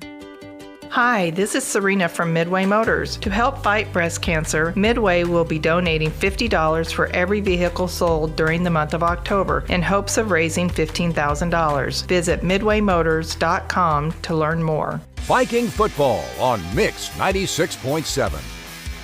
And welcome back to Pratt as the Vikings fall to the Pratt Greenbacks by the score of 47-30. It was all Pratt in the first quarter as they scored 2 touchdowns, 2 extra points, 14-0 after one. But then the Vikings got busy and took a 14-play, 69-yard drive, culminating in a 1-yard Blanchett run. The extra point was no good. It was 14-6 Pratt. Pratt answered quickly with another 7-play, 62-yard drive to go on top with another 2-point or a 1-point conversion. It was 21-6. But then just before halftime, the Vikings took it an 11-play, 80-yard drive that culminated in a 4-yard pass to Pickering. The point after run by Autry was good, and it was 21-14. But there was still 44 seconds left on the clock before halftime, and Pratt drove it down 48 yards or 52 yards and got a 31-yard field goal as time expired to make it 24-14 at the half. After the Vikings gave up 14 to start the play, they were only down 10 at halftime. Neither team could make anything in the third quarter. The Vikings did drive and were inside the 15-yard line, about the 13-yard line on fourth down, and turned it over on down after they had stopped Pratt and made them have their first punt of the game. But then Pratt got the ball back and took off with it and scored on a drive, making it 31-14, but the Vikings answered back with a couple of plays. That one was a big 68-yard pass to Blanchett. It was 31-22 with 8:50 left to go in the fourth quarter. But then 4 plays later, 54 yards later, Martinez passed it 29 yards for Pratt. The point after was good. The 2-point conversion, it was 39-22. The Vikings again drove it 80 yards in 11 plays to score, making it 39-30 with 4:04 to go. And then the onside kick was completed successfully. The Vikings got the ball down by 9, but then the pressure from Pratt on Peel, and he threw an interception. Then they got a quick drive and a score on a 43-yard Yowney run. The point after pass was good. It was 47-30, and then the Vikings threw an interception on their last possession, and then Pratt ran out the clock and ended up winning the game by the score of 47-30. Now we got Chris McClure joining us on the headsets, and wow, after being down 14-0 after one quarter, you certainly played a whale of a game this last 3 quarters. Yeah, the effort was good. The effort's been good, Donnie. It's just the execution, and that's what we talked about all week, was executing. And obviously anybody who's watching football knows that we didn't do the things that we need to do in the first half and, well, the whole game defensively. You don't want to give up 47 points. No question about that. Viking defense isn't used to doing that. But look, on the offensive side, we got a lot of yards running. We got a lot of yards passing. We took advantage of some mismatches. Yeah. Carson threw the ball well. Cade had another good night offensively. Tristan ran the ball really hard. Justice, when he's in the open field, is a tough matchup for anybody. Made a nice move on one of those catches, and then also on that sprint draw. But we just didn't do enough things execution-wise defensively. Right, yeah, you needed to do that. You had 155 yards at halftime to 213 yards, so pretty close. And, give Pratt credit. They got that drive, and they got a 31-yard field goal to close out the first half. That's got to give them some momentum going into the locker room. Yeah, and again, it's our lack of tackling and lack of execution that gave them that opportunity. So, if we stop them a couple of times there, then they either have to throw a Hail Mary or attempt a 50-yarder instead of a 30-yarder. Yeah, no question about that. But we don't dwell on losses or victories too long. We've got to look at our next opponent on the road again at Hillsboro next week. What do you know about the Trojans? We've seen them on film once, but that was early in the year. They're down a little bit this year. They lost a lot to graduation, especially that stud quarterback they had the last couple of years. But if we don't execute, we won't do well against anybody. But we'll come out and do our best next Friday on the road at Hillsboro. Yeah, no question about that. We appreciate the effort. The kids got to give them a high five for us because we know they played their hearts out tonight. They didn't end up where they want to, but down 39-30, you got to feel pretty comfortable. Or, you got a chance anyway late in the game, but it just didn't work out. So, Chris, congratulations on the effort, and we'll talk to you next week. Thanks a lot, guys. Chris McClure of the Vikings on the loss tonight, and the Vikings certainly wish they could execute when they need to, come up with plays when they need to, but we'll single out a lot of different players here and there and give our player of the game after a while, but no question about it, the effort for the Vikings was stellar tonight. Oh, it was, and all night long. A couple mistakes make this look like a different game, but it was a battle. It was a boxing match all night long, and a lot of guys played really well tonight. You should be proud of that. What do you got for some stats? Stats on the night. Overall, we got Smoky really close in total offense, 380 total yards, and Pratt 424 total yards. So it's not quite as it seems. How many plays for each team? I'm looking at plays. Number of plays, Smoky ran 60, and Pratt ran 53. So Smoky averaging 6.3 a play, which isn't too shabby at all. And Pratt 8 yards a play, which we saw all night long. In the air, 208 by Smoky, and that might be a season high for us, 12 for 22 for Carson Peel. Pratt only 73 yards through the air, but did it effectively, 2 touchdowns there. Rushing-wise, Pratt on the ground, 351 rushing yards, and that kind of sums up what this game was, right? 172 on the ground for Smoky Valley. As far as individual stats go, passing for Smoky Valley, Carson Peel, 12 for 22, 208, and 3 touchdowns. Did throw 2 picks there at the end of the game, but outside of that, a stellar game. Rushing, 10 attempts by Carson for 60 yards, 11 attempts for 56 for Justice Autry. Tristan Stanball, 11 carries for 46. Cade Blanchett, 5 carries for 11 yards and a touchdown. And Ethan Abel also had that 1 carry on the play he had to come in. Receiving-wise, Cade Blanchett was the main receiver, 6 receptions for 116 yards, 1 touchdown. Justice Autry, 2 for 43. Vincent Pickering, 3 for 32 and 2 touchdowns. And Tristan Stanball, 1 for 17 yards. On the Pratt side of the ball, Carson Hamey and Max Ione manning those snaps. 2 for 4, Carson Hamey for a touchdown and 44 yards. Max Ione, 4 for 6, 29 yards and another touchdown through the air. Rushing-wise, Max Ione was the leading rusher, 18 rushes for 153 yards and 2 touchdowns, a couple big runs in there. Johnny Martinez playing through a couple injuries, 11 attempts for 115 yards and a touchdown. Carson Hamey, 11 carries for 58 yards, and J.R. Johnson, that one reverse, 1 rush for 25 yards and a touchdown.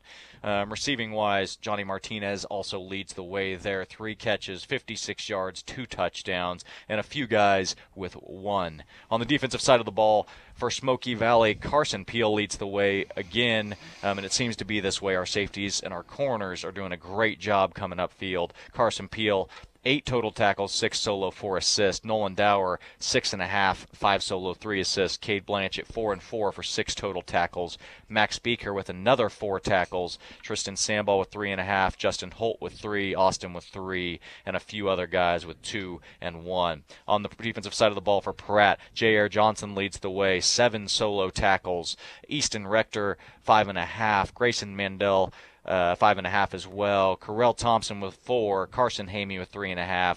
Brock Bourgeois with 3. And a few other guys with 2. All in all, a great game played, a lot of yardage. Both coaches are probably not going to be happy with their defenses because they gave up. But, when athletes are playing, athletes make plays, and that shows up, no question about that. We'll take a final timeout. When we come back, we'll have our player of the game, some final scoreboard updates. You're listening to Smoky Valley Football. They fall tonight by the score of 47-30. Back after this final timeout. More of the Viking Locker Room Show is next. Stay tuned as we name tonight's play and player of the game. Find exclusive stories highlighting Viking athletics at adastraradio.com. Mix 96.7.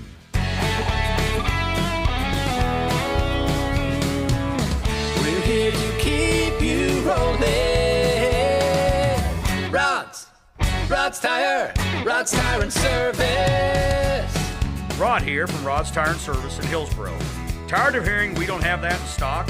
Well, here at Rod's Tire, we've built up our tire inventory, so we'll probably have something for you. When you come to Rod's, you won't leave empty-handed. Get the latest 5G devices at Nextech Wireless. Now you can get the iPhone 14 Pro and the Samsung Galaxy S22 Plus on us, or up to $999 off any other device. And that's not all. You can also get half off a new Apple Watch when you bring your number to us. Nextech Wireless. We are Kansas.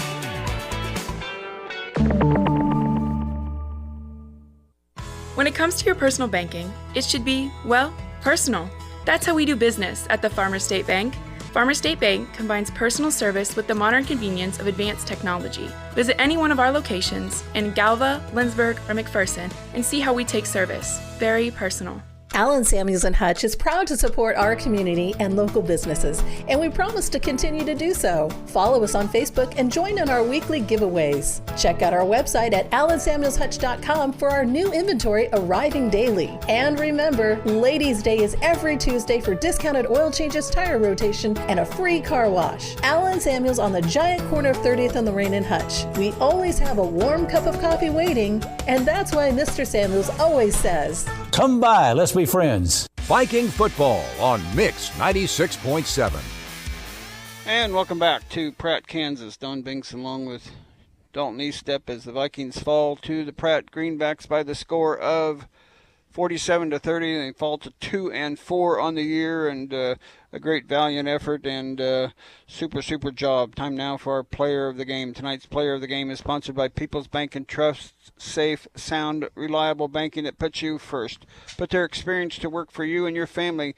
Relationship banking from People's Bank and Trust. Well, a couple of great candidates tonight. Carson Pio with 12 for 22, 3 touchdowns, 208 yards. Cade Blanchett with 6 receptions, you said, 116 yards. He had a rushing touchdown. I'm voting for co-players of the game tonight. Yeah, absolutely. I agree with that. Doing a great job of that, and we appreciate People's Bank and Trust being the sponsor of the game. Now time for a scoreboard update. This scoreboard update brought to you by McPherson Dental Care, your friendly hometown dentist online, McPhersonDentalCare.com, providing healthy smiles with a gentle touch. What do you got for some finals? I got a few finals here. Cheney over Nickerson, 48-2. Andale, we mentioned earlier, over Collegiate. That's number 1 and number 2 in the state, 49-0. Heston over Clearwater, 42-0. Kingman over Chaparral, 35-7. Maxville over La Crosse, 50-0. And let's see, at TC, Trinity Catholic out of Hutch over Medicine Lodge, 48-8. Halstead over Lions, 56-8. And I don't have the final on the McPherson game, but McPherson leads Wellington under 4 minutes, 31-26. I've got Clay Center 41, Concordia 26. That was a lot more far apart than that. Scott City over Holcomb tonight, 28-14. I've got Hoisington 44, Lakin 0. I was looking for the update on the Holy War with Bishop Carroll and Cape and Mount Carmel from Wichita. I don't have a final on that one yet, so we'll keep looking here for just a minute. Again, the Vikings back in action next Friday on the road again at Hillsboro. Best of luck to Lena Rockholt and the two doubles teams for the Vikings. Go ahead. What do you got there? Got Carroll 26 over Capen 21, so a tight game there as well. No question about that. But the Viking tennis team with doing a great job for tennis tomorrow. Lena Rockholtz is in the semifinals, and then Campbell Gaskell and Carrie Adam and Kayla Norberg and Lily Helene all made the semifinals, so they've qualified for state next week, so hopefully they finish strong tomorrow and do a great job, and just all of our golf sports are really doing good. The Vikings football team, of course, not doing what they want to do, down at 4-2 now in the year, but they got a couple of winnable games on the horizon, and they could certainly finish at 4-4. Yeah, we'll just not get in the win column like we want to. Playing a lot of good football. A lot of good teams. Yeah, absolutely. And this is just a tough stretch, and we got to understand that. No question about it. Well, that'll wrap it up here from Pratt tonight. The Vikings fall 47-30. For Kelly back at the station, for Dalton, this is Don wishing everybody a very pleasant good night. Good luck to the Swedes tomorrow as they're on the road playing at Sterling. Take care, everyone. Good night.